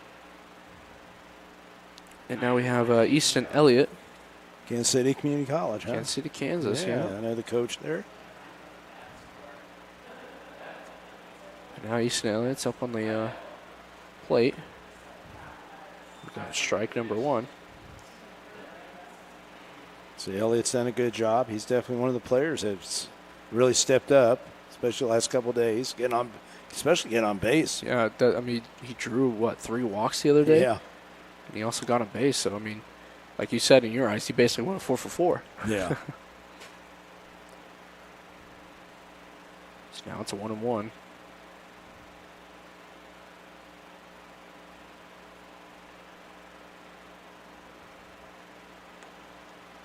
Yeah, I mean, it's 2 for 2 with an RBI there, and he's had a walk. See, he's staying within himself, right there. He just. But yeah, earlier in the season he would take, really hard, aggressive swings at about anything. It seemed like, but now he's, laying off, and that's what me and you that's what me and you wanted to see out of him, because we know how good he can be. Right, and he knows it too. I mean, he's like I say, he's got him and I. We had a talk too about it. I said, be who you are. I mean, you're not a big home run guy, but you got some wheels, man. 3-1 for Elliott as he takes a nice swing at that one and it's fouled off. I said, well, you're going to do your damage is getting on base. Yeah. He gets on base. And well, for Mason Davenport, he's pretty new to the Aviators, as he's only had 2 games so far. One of them was against us on the 13th. And he's had 4 innings pitched, 5 strikeouts, 3 walks, and only gave up 2 hits. So that's going to be another foul from Elliott. Came in right on the hands, but Elliott fouled it off. Davenport's last outing was against us when they lost 7-10. He pitched 2 innings, gave up 1 run, 1 walk, 3 strikeouts, and 10 batters faced. Had a 0 ERA and 1.25 WHIP. Oh, he's battling. That's going to be another foul ball by Elliott. And that's what you'd like to see, There's the guys 50-50. We do the 50-50 promotion. But now Elliott, I think it's going to be pitch count. I mean, number 9's going to come up right now.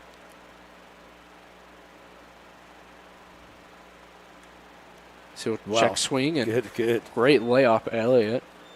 He did his job again. Yep, he gets on base. And that's what that's what you want out of the bottom of the order. You want people to get on base any way how. So now we got Brandon Harper.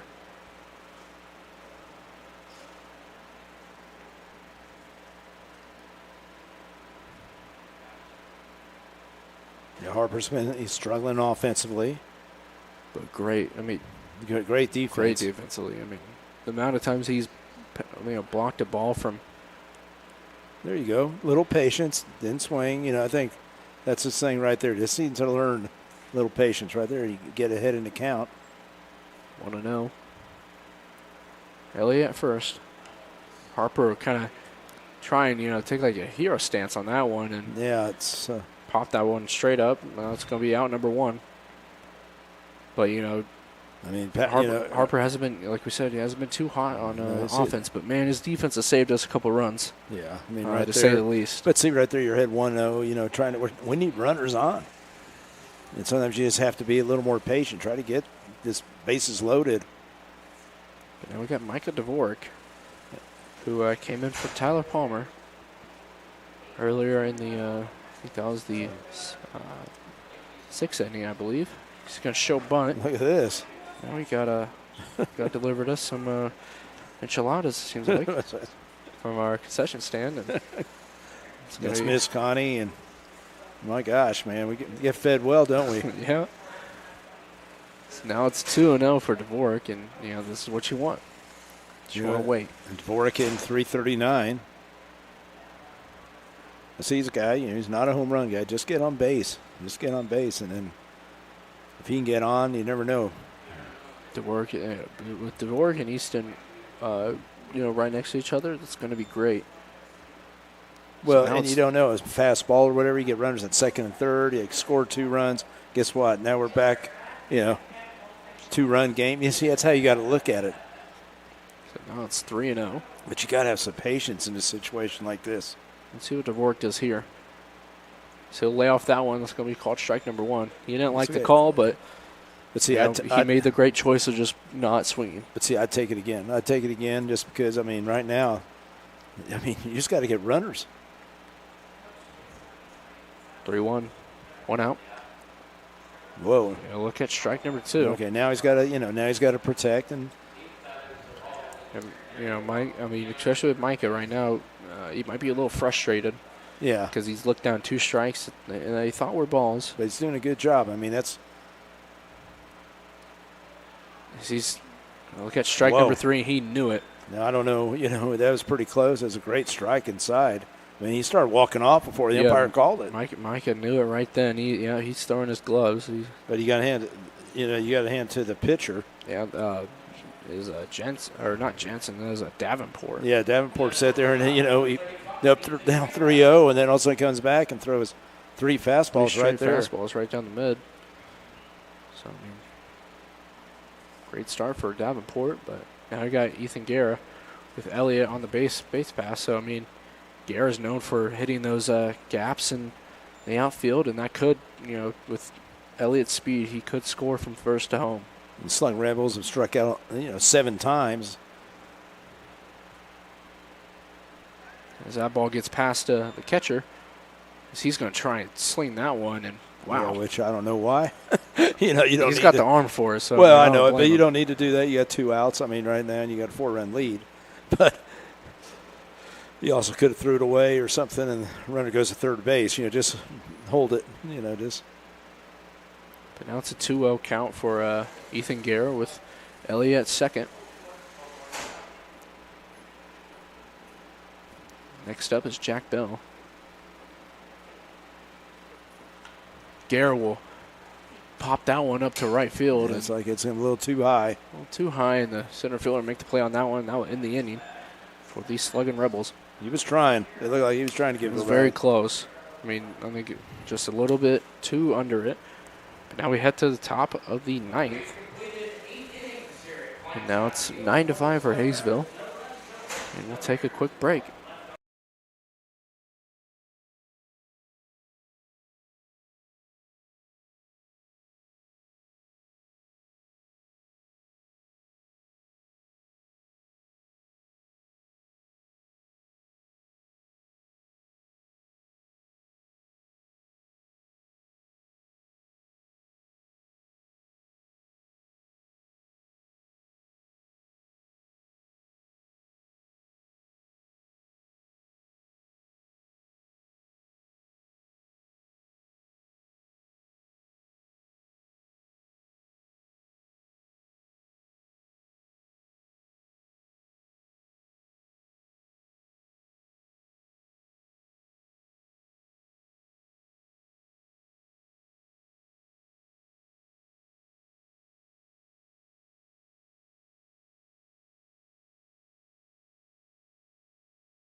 Welcome back to the top of the 9th. During that break, me and Carver chowing down on our smothered burritos. So we got something to look forward to after the game, don't we, to finish this, besides our Bethel College Player of the Game. So, and we have a pizza up noon pitching change, and Aaron Geisler looking to shut down this one inning.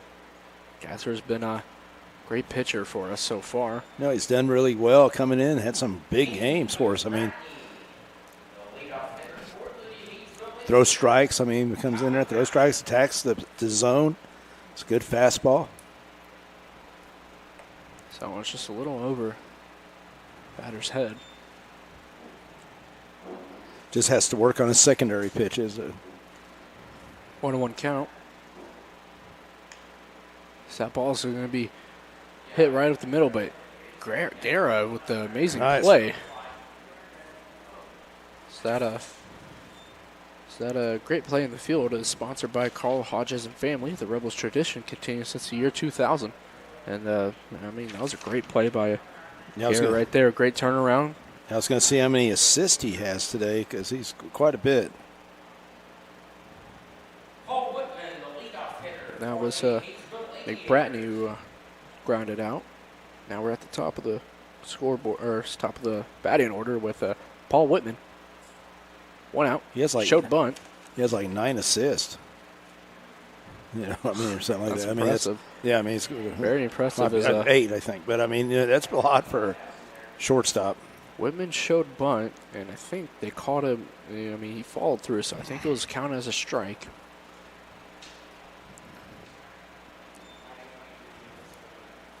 One count, 1 out for Whitman.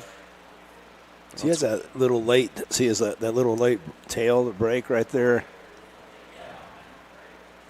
But now it's a 1-1. 2-1 now. Yeah, but I mean the hits for I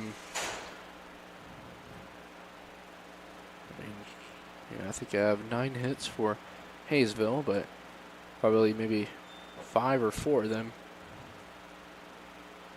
Maybe another 5 or 4 of them were just fielding errors. Yeah. But now it's 2-1 for Whitman, and strike. Count for a strike. I don't think he knew how many. Well, like again, when you start walking off early, sometimes that's. Oh, sorry, I was going to say I thought you didn't know how many balls and strikes there were, but we were both wrong. Now we're at full count, and Whitman will strike out. Little off speed right there. It looked good. Great strikeout by Geisler. Great inning so far by Geisler with the great assist by Guerra, and now with the strikeout. I was going to say Whitman hasn't struck out that much either. So I mean. So now you got Tommy Davis, and if you get Tommy Davis out, great look so far for the Rebels coming into the bottom of the ninth. Yeah, he's been a tough out. Yeah, he hurt us yesterday or the other day, and he's the game I went down there and watched. He was hurting us there, so he's definitely been a thorn in our side, I'd say. So now he's 0-1.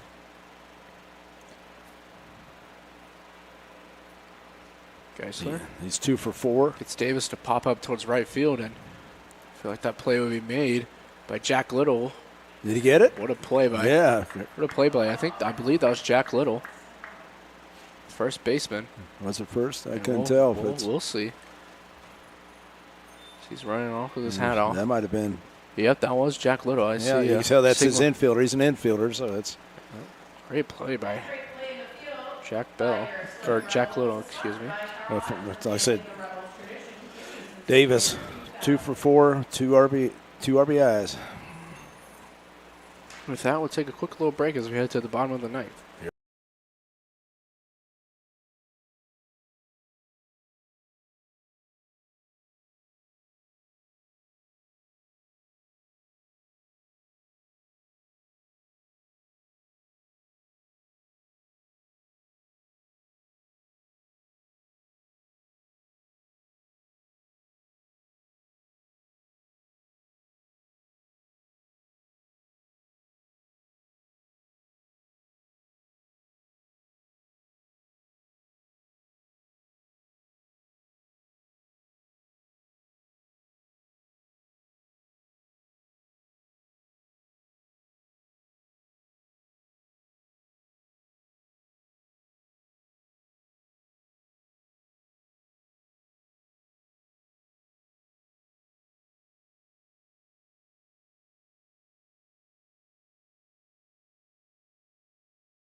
Welcome back to the bottom of the ninth.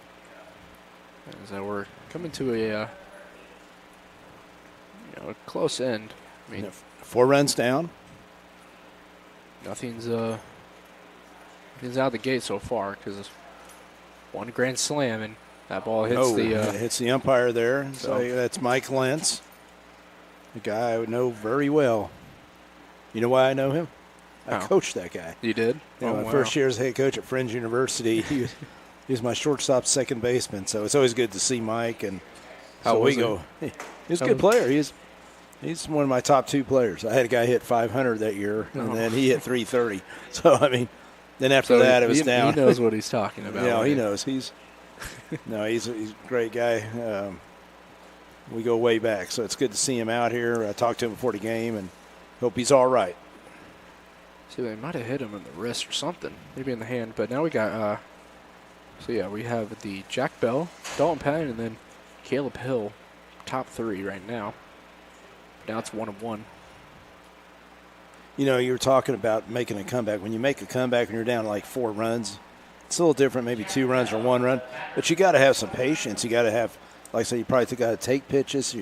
Take more pitches because you need to get on base for that grand slam or something else to happen. But a lot of players, they don't like to be in take mode all the time. They like they're in attack mode, which you want guys to go, yes, yes, yes, I want to hit the ball, instead of going, no, no, no, then yes. But in situations, you have to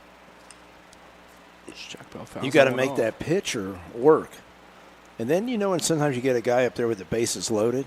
They're different pitchers because they're nervous too. They get nervous. The pressure's on them. So, but the thing is, he's got to be patient. I mean, you're 4 runs down. It's not impossible. 2-2 count now. But you got to get the base runners on. That's the only way you're going to do it. Jack Bell with the pop up to right field, and that ball is just dying out there. Yeah, it just died right there. It's going to be out number 1 with Dalton Patton up to the plate. And, you want Patton to get on base with that aggression he has. Right.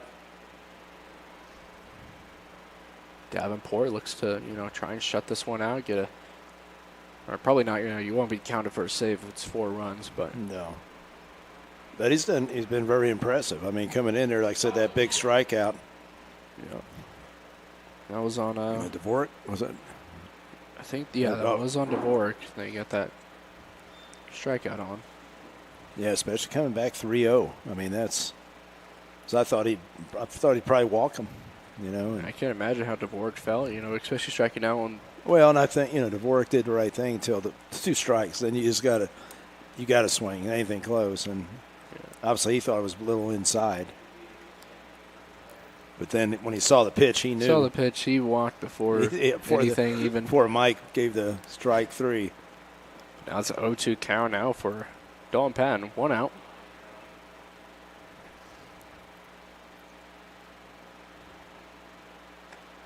That is just great pitch by Davenport as he gets Dalton to strike out looking. It's not good 2-strike hitting right now because you get on the plate swinging anything close. Just got to play, safe ball right now. And I don't know if they're guessing or what, but I think he's just coming after us. Yeah. It's not like anything fancy. He's trying to get this, it seems like he's trying to just get this game over with by just throwing straight, fastballs. Yeah, this is a big game right now. I mean, for Haysville, they hold on right here just because, like I said, we're trying to, we're trying to get in that tournament, get the seeding, and they'd probably have it over us now. And like I said, that's my big thing. I was trying to push to everybody. I said, if we can do this, heck yeah, I want to host. I mean, as a GM, we all want to host, and we want to be here instead of out in Haysville or Derby or whatever. And yeah, he's just strike number 1, 1-1. Yeah, there's nothing special he's doing right now. He's just coming after us.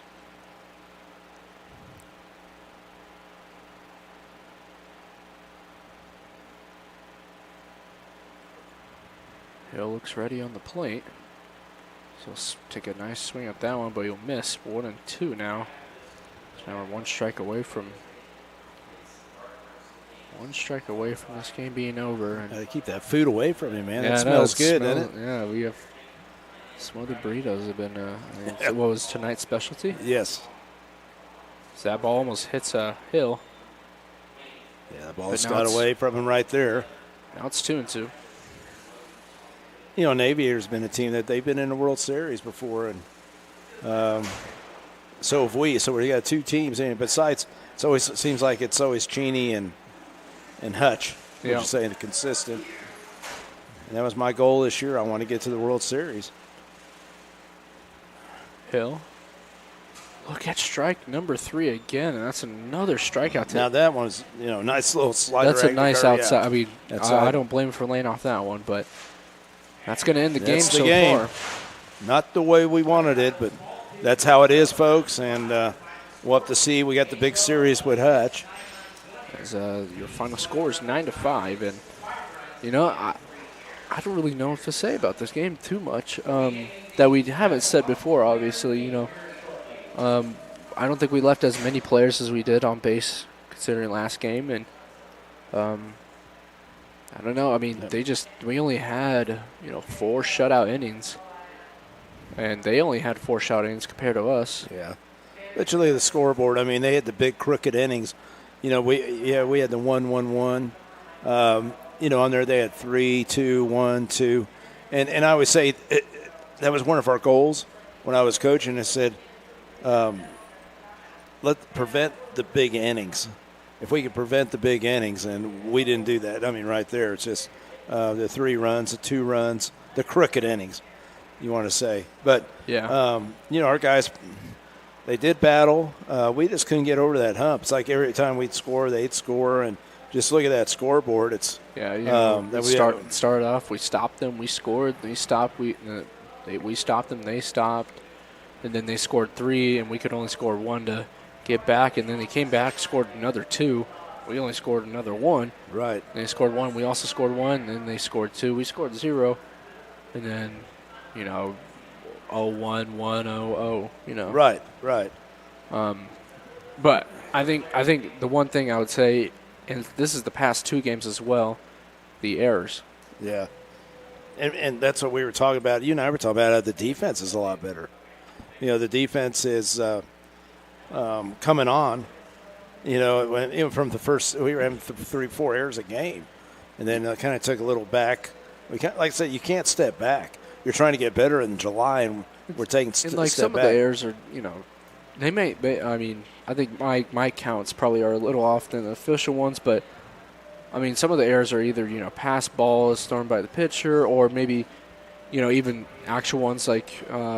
With the one I remember was, just us trying to be a little too fancy with the ball. Jack Little's first game, he tried to make that awesome double play, but right. Oh yeah. Just kind of over him, and that's it.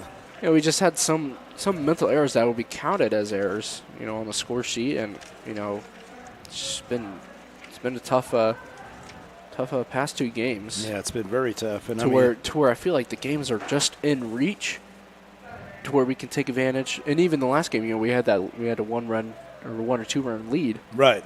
And, we couldn't shut it out just at the very end. And, we like you always said, we're just battling back every time. It seems like instead of being in that mode where let's take control of the game and let's keep scoring, let's have separation in the score and make it tough for them.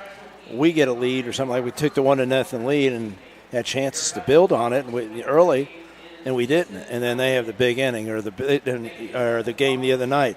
We fought hard, got ahead 5-3, and then 7th inning, 2 outs, 2 guys on, 1-2 count, and the guy drops one out of here. So, I mean, just like that, we couldn't recover. So, I don't know. I mean, it's just one of those things that hopefully that when we get into playoffs, because we are going to be in the playoffs, trying to get to the World Series, that we're in it. That starts next Saturday.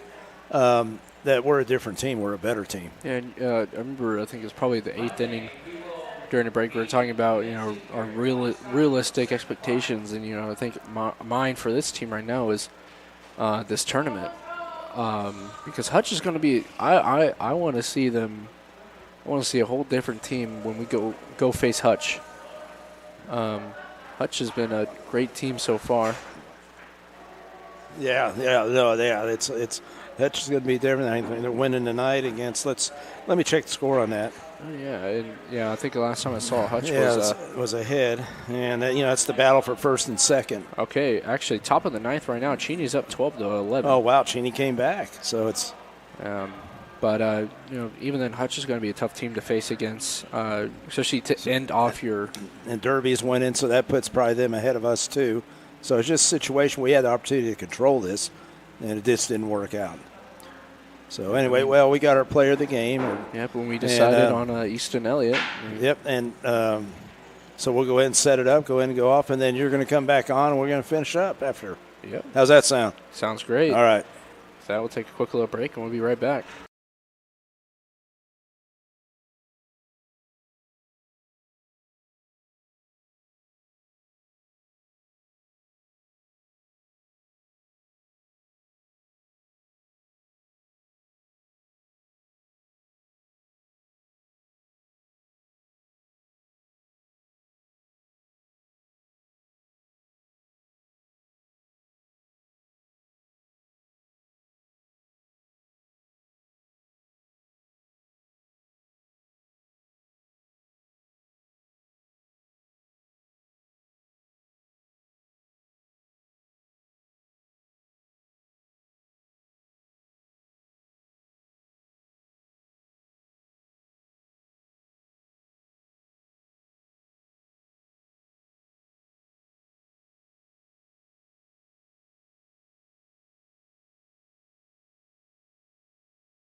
Let me set that for us here. Got us on there. How's that look? Looks good to me. All right. Well, our Bethel College player of the game is Easton Elliott. Easton's a guy I've known for a while, and especially know his family and everything. So, yeah. And congratulations. Thank you very much. And I know it wasn't what we wanted. No, definitely not. But let's talk about you. This is the first time you've been up here, and I gave you some crap about time, right? That's what I said. No, seriously, yeah. But, no, I was giving you crap about it. But I'm glad you're here, and let's talk about you, and then we'll get into the game and the next couple of weeks. Sounds good to me. All right, so tell us where you're from. So I'm from Andover, Kansas. I went to Andover Central High School. I'm currently going into my sophomore year at Johnson County Community College. Definitely very excited about that.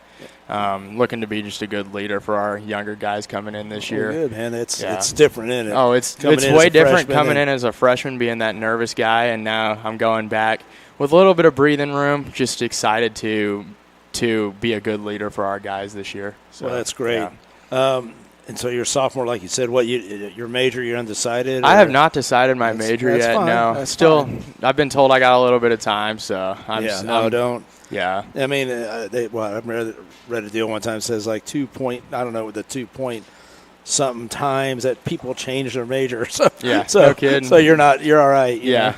So anyway, let's talk about your hobbies. Oh man, I love driving around in my truck, listening to music. That's one of my favorite things to do. Pumping it up or what? Oh, all the way up. It's got to be all the way up. So you're the guy here down the street? Oh yeah, you'll probably hear me a few miles away. Yeah. Hey, Easton's around. So. Yeah, I love driving around, listening to music. I go fishing. My best friend Jack Bell plays on the summer team with me. So yeah, we go fishing, driving around a lot. Well, what kind of music do you listen to? Big country music guy.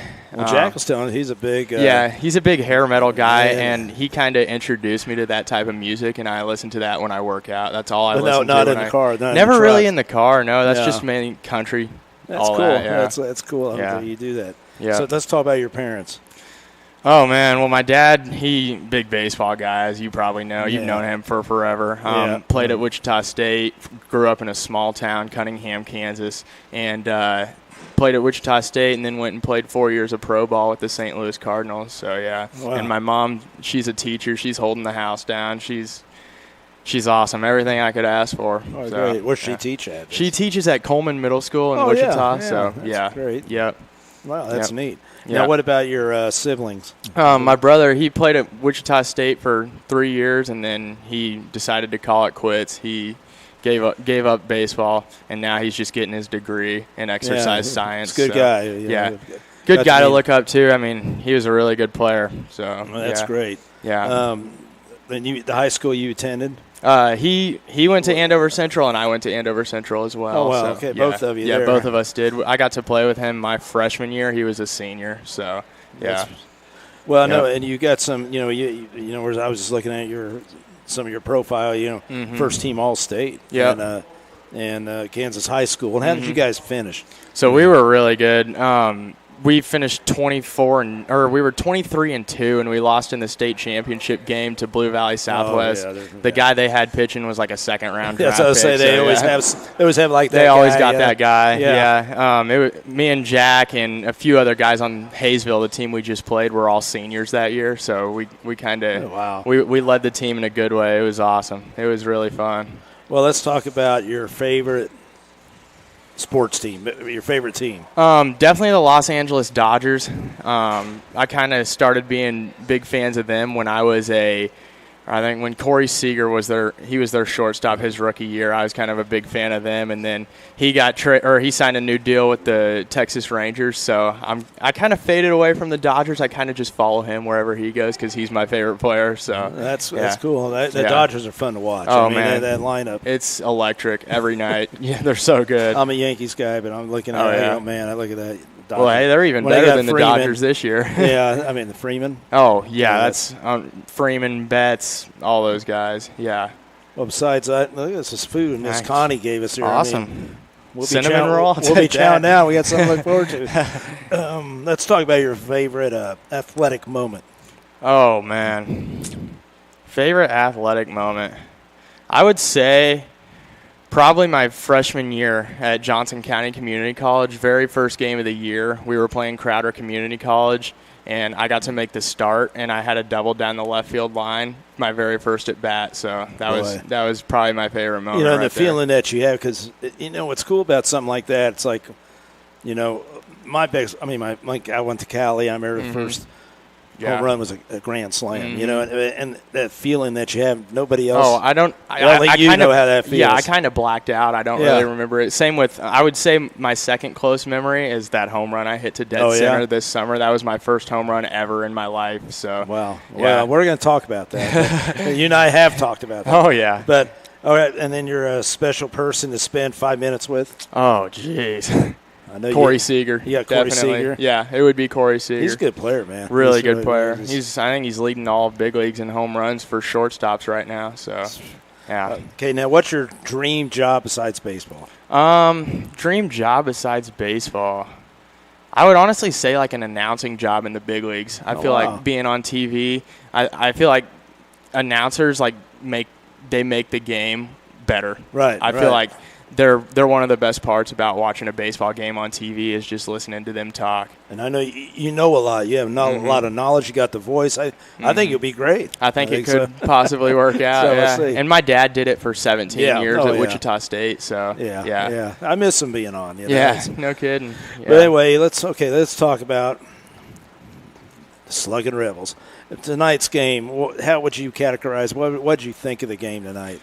Well, I feel like we need to have a little bit more energy as a team. I feel like sometimes we get a little bit too sluggish out there. We're kind of just going through the motions. I feel like if we lock it in a little bit more at the plate, a little bit more on defense. I feel like defense hasn't been too bad, but if we have everything put together, I feel like we are a scary team. Yeah. I feel like that's just No, that's what I said on the air with Jared. I said, the thing is that this, and I talked to you guys before the game, which that didn't help, but I tried. No, but I brought up energy. Yeah, right. And I know it's always tough this time of the year, but I always feel that's this is where you guys got to play your best ball because you can't say, well, I'm getting used to the wood bat anymore. Yeah. It's something like that. But like I said, I was looking at you guys, and I see us playing some really good ball. The thing is, the importance of this game was trying to be seeding because we're trying to figure out the seeding. Regardless, we're going to be playing in the tournament. Yeah. The thing is, I was wanting to. If we win, we pretty much host this. Right. We did. Yeah. So we'll go wherever. It doesn't matter. But the thing is, we just need to be the best team we can be. Right. And I think that's why you're frustrated. Why I'm frustrated because we're not playing up to our potential. I've seen us play our best baseball, and I've seen us play our worst baseball. And when we play our best baseball, we are a scary team. Well, that's what I talked to Pat Hahn today, and he's like, we gave Cheney. Yeah, a run. No, we gave and all says, 4 games. He says, he goes, hey, you could have beat us 4 games. Yeah. And then, we come back, and there's nothing against Haysville. I think they're a good team. But I think we're a pretty dang good team, too, So, and that's how I look at it because I look at it. I look at stuff as a coach a lot, Right. And I just want to see what you think as a player. Yeah, no, you pretty much said it all. I feel like we're good enough to hang in there with everyone. That's our main thing. We just gotta think that we're good enough to play in there with everyone, and we can do it. Right. I feel like whatever team gets hot in the postseason is the team that's going to win. Right. And if we get hot at the right time, I think we can win it.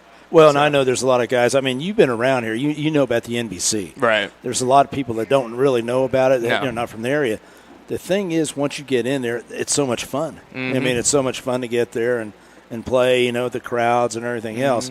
And you've always dreamt of it, I'm sure. You saw your dad playing it and everything else. But the thing is, it's just I think we're, if we just put it together, and you got the 2 teams, you got Hutch and Cheney are already in. So we're all battling for the other teams, and they might take a couple of teams. So that's what we're battling for with these guys, with Derby. So it's not over. And did you guys talk about it as a team? Have you talked about it? We have, but we try to focus one game at a time. Right, we try not to look too far ahead. Yeah, we try to just focus on that game ahead and just try to win that game. Right, yeah. And that's all you can really do. That's what you have control over. Yeah, right there. Absolutely. And I want to talk about you and your performance. I know you hit the home run, and sometimes, and I hate to say this because it messed me up. I wasn't a home run hitter. And sometimes you hit a home run, then all of a sudden you're thinking back of your mind, you got this, I'm going to try to hit it again, and then you pop up. You and I had a talk, and I don't know if you remember about that. Yeah, absolutely, yeah. What did I tell you about? You're just telling me I need to get on base and cause havoc on the base pass. That's what you've been That's doing. My game right there. And what I'm saying, the last few games, you've been doing it, man. I think you were on, 4 times or whatever. Yeah. Last night, 4 times, weren't you? Yeah, I think so. Yeah, I can't remember it to be but exact. I'm saying, but you're doing your job, and the whole thing about baseball, if everybody does their job, and that's what I was bringing up today. If you do your job, you pass it on to the next guy. Absolutely. Because you can't do it yourself. Yeah. It's a team sport. Right. One guy can't win the whole game unless it's – or that's just not even possible. No. Not one guy can win the whole game for you. And that's what I'm impressed with you, and I'm very proud of you because Thank you're you. staying within yourself. And Absolutely. That's why I said, you got those wheels and everything. I wish I had those wheels. Bet your dad wishes he had those. He was nowhere close. Yeah, so I'm just saying, but I'm just saying it's just – and you were blessed with them. You need to use them. But, if you're popping up, and you're going to get stronger and all that, and you're going to figure out things. But like I said, for this team right here, we just need you to get on base, cause some havoc, like you said, change, pitchers, all of a sudden they get you on, your guy, they're going to see more fastballs than the guys behind Absolutely. you. So anyway, so it helps out. I'm glad you're seeing that. And I think when you go back to school this sophomore year, I'm going to follow you and see what you do, come watch you play, and thank you. Root for you and stuff like that. Except against Cali County, I can't do it. Sorry, man. Don't even get me started with that. I know what you mean. But so anyway, and now do you have something that you'd like to say? You got your, parents, you got people out there, you got fans. I know you got a lot of fans out there, especially all of Andover. Yeah. What would you like to say to them about the team? Honestly, I'd just like to say, for me personally, thank you for believing in me. That's the one thing.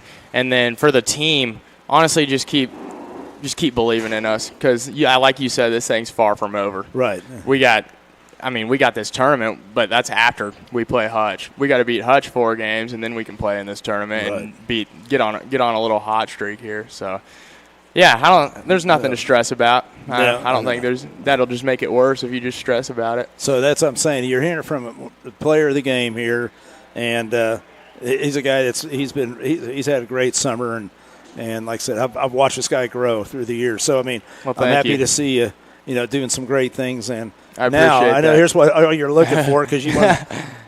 Here it is. Here. Thank you very much. There it is. It's the Sonic Player of the Game. Thank you so much. I appreciate that. And we'll have to go down there and get something something cold to drink. There we go. Yeah. Only water for me. That's right. Well, anyway, everybody, thank you very much. We'll be back in a little while with Jared here doing the finishing it up. But anyway, again, player of the game, Easton Elliott. Thank you, guys. I appreciate it. Thank you.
Welcome back to the live stream. I mean, I heard heard some of that conversation. What'd you think? I mean, that's pretty good conversation. I mean, talked about your strengths and weaknesses as a team, and I think the quote I liked was like Easton saying, "I've seen us play good. I've seen us play bad, and when we play good, I think we can contend with the top teams." And I think that's very true. And he said, "Don't give up on them." I like that. They're battling. I don't know. Tonight was just. It's always tough for me because I don't say, why don't you have more energy? Why don't you want to come and play? And especially after you lost the 2 games here and you beat them, the one. But I don't know. I just think sometimes you take a step back and have to figure it out. I'm sure the coaches are thinking about it. I talked to Coach Josh Jones, and he's shaking his head, scratching his head, I guess, and going, what can we do? But the whole thing is what you and I talked about when we play our tournament. When we play the tournament, I think that things will change because it's a different atmosphere. There's going to be more of a looming threat, I guess. Right. And you have the risk of being eliminated, so you're going to try and play it as like your last game. Right.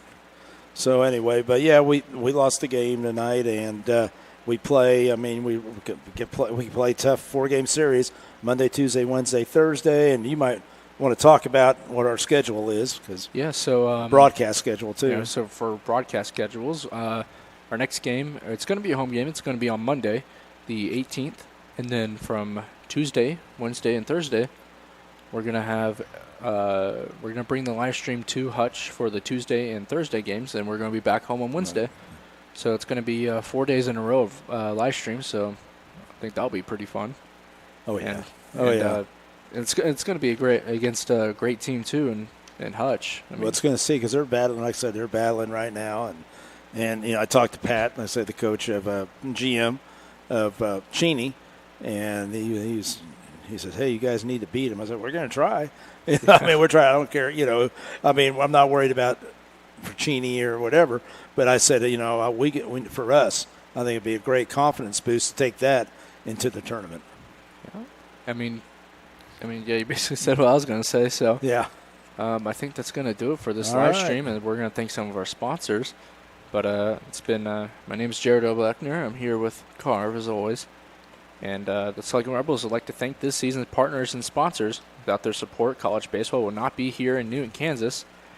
So thank you to the Colonel Tim Mahler family, Pat and Paul, attorneys at law, Pizza of Newton, Midway Motors, Bethel College, Dillon's, the John Oldham family, Curtis C's Diner, Shamrock Car Wash, Central National Bank, Roofing Services Unlimited, Carl Hodges family, B&B Lumber, Freddy's Frozen Custard, Graber's Ace Hardware, Arby's, Applebee's, Ray Roofing, AutoZone, Bumper to Bumper Auto Parts of Newton, Reality Connections, Gillespie's Meats. Gillespie's.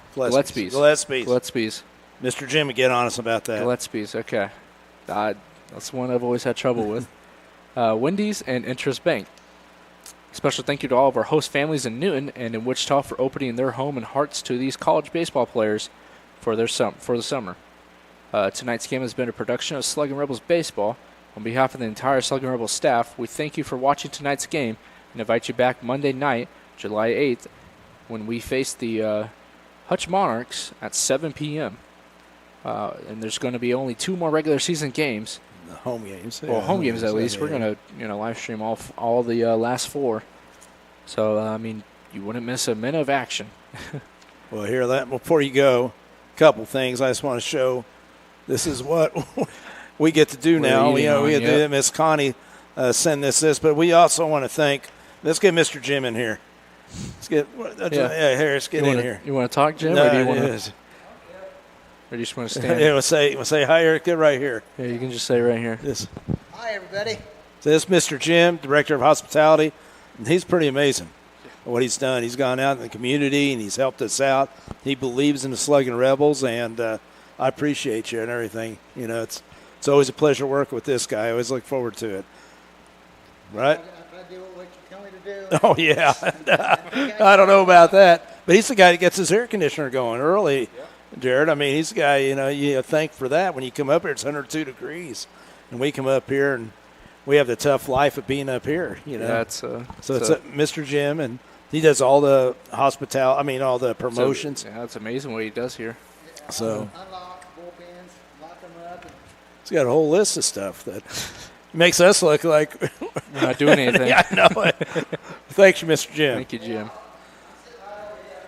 But, yeah, we need to thank all the people. Connie, we got Heidi, we got Craig. Everybody's doing great jobs out here. Zoe, it's unbelievable. I'm pretty proud of them. Yeah. So, but anyway, I know we got to get going. Yep, we're going to wrap it up. And your final score was the Newton Sluggin Rebels 5 and the Haysville Aviators 9. Well, see you. You ready? Yep, we're ready. We're ready. Bye-bye.